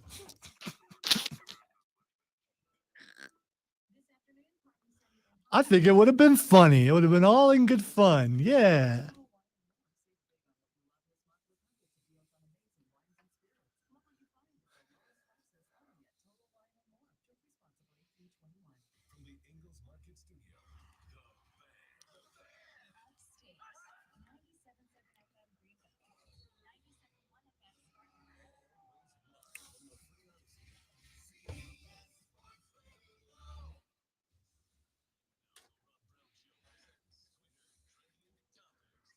It is time for Twitter trending topics, where I tell Rob what is trending. Yeah, I know we need to change the name, but for now, we got to go with what we got. So, what's the X today? I'm about to tell you what the X is. What's the X? What's the X today, yo? I'm about to tell you what the X is. The good news is it gives us a whole catalog of bumper music. What the X is going on? That's not bad. Rob is going to tell us. What the X is going on is not bad. We dropped some DMX music behind it. Zoe, you're a brilliant, brilliant man. Hey, man, he calls me content creator for a reason. All right, the first thing that's the first thing that's Xing today is Loki season 2. Filming dropped. Trailer just dropped while we were on the air. And, I am way behind. I went behind, but I will tell you that on yesterday we went out. The fiance took me out to go look at the big plane. Go look at the plane that landed at one of the largest freight plane on planet Earth landed at GSP. And so the lady friend took me out there to go look at it because I'm a giant dork. And we got to talking to another dude who worked there because she got not mad, but we started talking about comic book movies because of course we did. And he's like, yeah, I really liked Loki. I really like this. I just started watching Secret Invasion. And I was like, yeah, I haven't gotten a chance to start it yet. How is it? He's like, oh, it's real good. It's like a spy thriller more than a comic book movie. He goes, I really like it. And she's like, can we watch that next? Bye, let's go. So that means Rob Brown will have some time this weekend to watch it. Well, should I tell you that the final episode has the lowest Rotten Tomatoes score? It's like people don't get spy thrillers. It's like, well, where's all the Avengers? Where's Iron Man? Yeah, there's no. Yeah, well, spoiler. He's dead. James just said, I need some good Marvel content after being so disappointed in Secret Invasion. So yeah, I like Secret Invasion, but I'm that weirdo that likes a lot of things that all of you hate. Correct. What's the next X, yo? The next X is You're Not Angle. You're Not Angle. Gable Steveson, yes, made his NXT debut with the Great American Bash. And not only did I haven't seen the whole match yet, but I saw some highlights and some bits and pieces and parts of it. And one of the things that I saw was him going to the angle lock. I'm going to tell you this. Hey, Chad Gable has used that. A lot of the Olympians who are wrestlers have used that. Sure. I mean, and I don't have an issue with it. Here's the thing.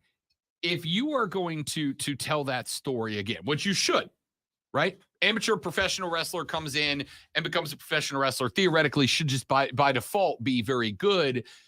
you got to have some charisma to it, specifically because of how damn good Kurt Angle was at that role. I watched the Gable Steveson announcement. The only thing Gable has done, and I haven't seen the match with Corbin yet, but the only By the thing, way, Corbin's new intro is it's dope. I did see that. Yeah, It's that kinda is so dope. the music's good, everything's good. The only thing that I have not disliked about Gable Steveson so far was the NXT Underground match where he was just suplexing everybody. Like, that was kind of fun. Gable Stevenson's a charisma vacuum, dude. He's just a charisma vacuum. There's nothing there that I like about this guy. No. Okay, This he's is young and he's new. You know what this is? This is an obvious place to start out as a heel turn. Why not? I mean, because the crowd's already against you. Go with it. Go. I mean, yeah, but there's a term I love, which is X-Pac heat, which is not we dislike you because we dislike your heel character. It's just genuinely we don't like you.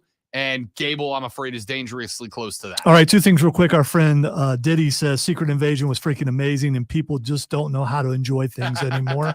Also, the last thing that's trending that we can get to, but we can't get to, and I can't believe you didn't get to it. Maybe we'll talk tomorrow. The Aaron Rodgers thing. Oh, we are. With that guy who used to be your He said coach. Sean Payton is insecure, and that's why I made the comments. Y'all, it was just a football strategy for Sean that got out of hand, right?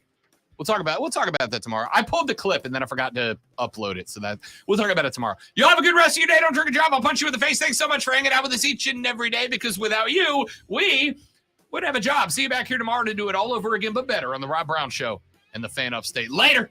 Yeah. Throw away these $13 headsets I'm up for the show. Remember to bring mine tomorrow. Somebody suggested changing the name to X-Files. I think what the X is going on is pretty good. Yeah, I already have some ideas because I was looking for something yesterday or Saturday. Yeah. And I found something that says what the on like that. And I can so it's going to be what the X going to do it for you. If I can make it work, it should be pretty good. You won't be able to hear it on stream, but listen, it's the AEW spot.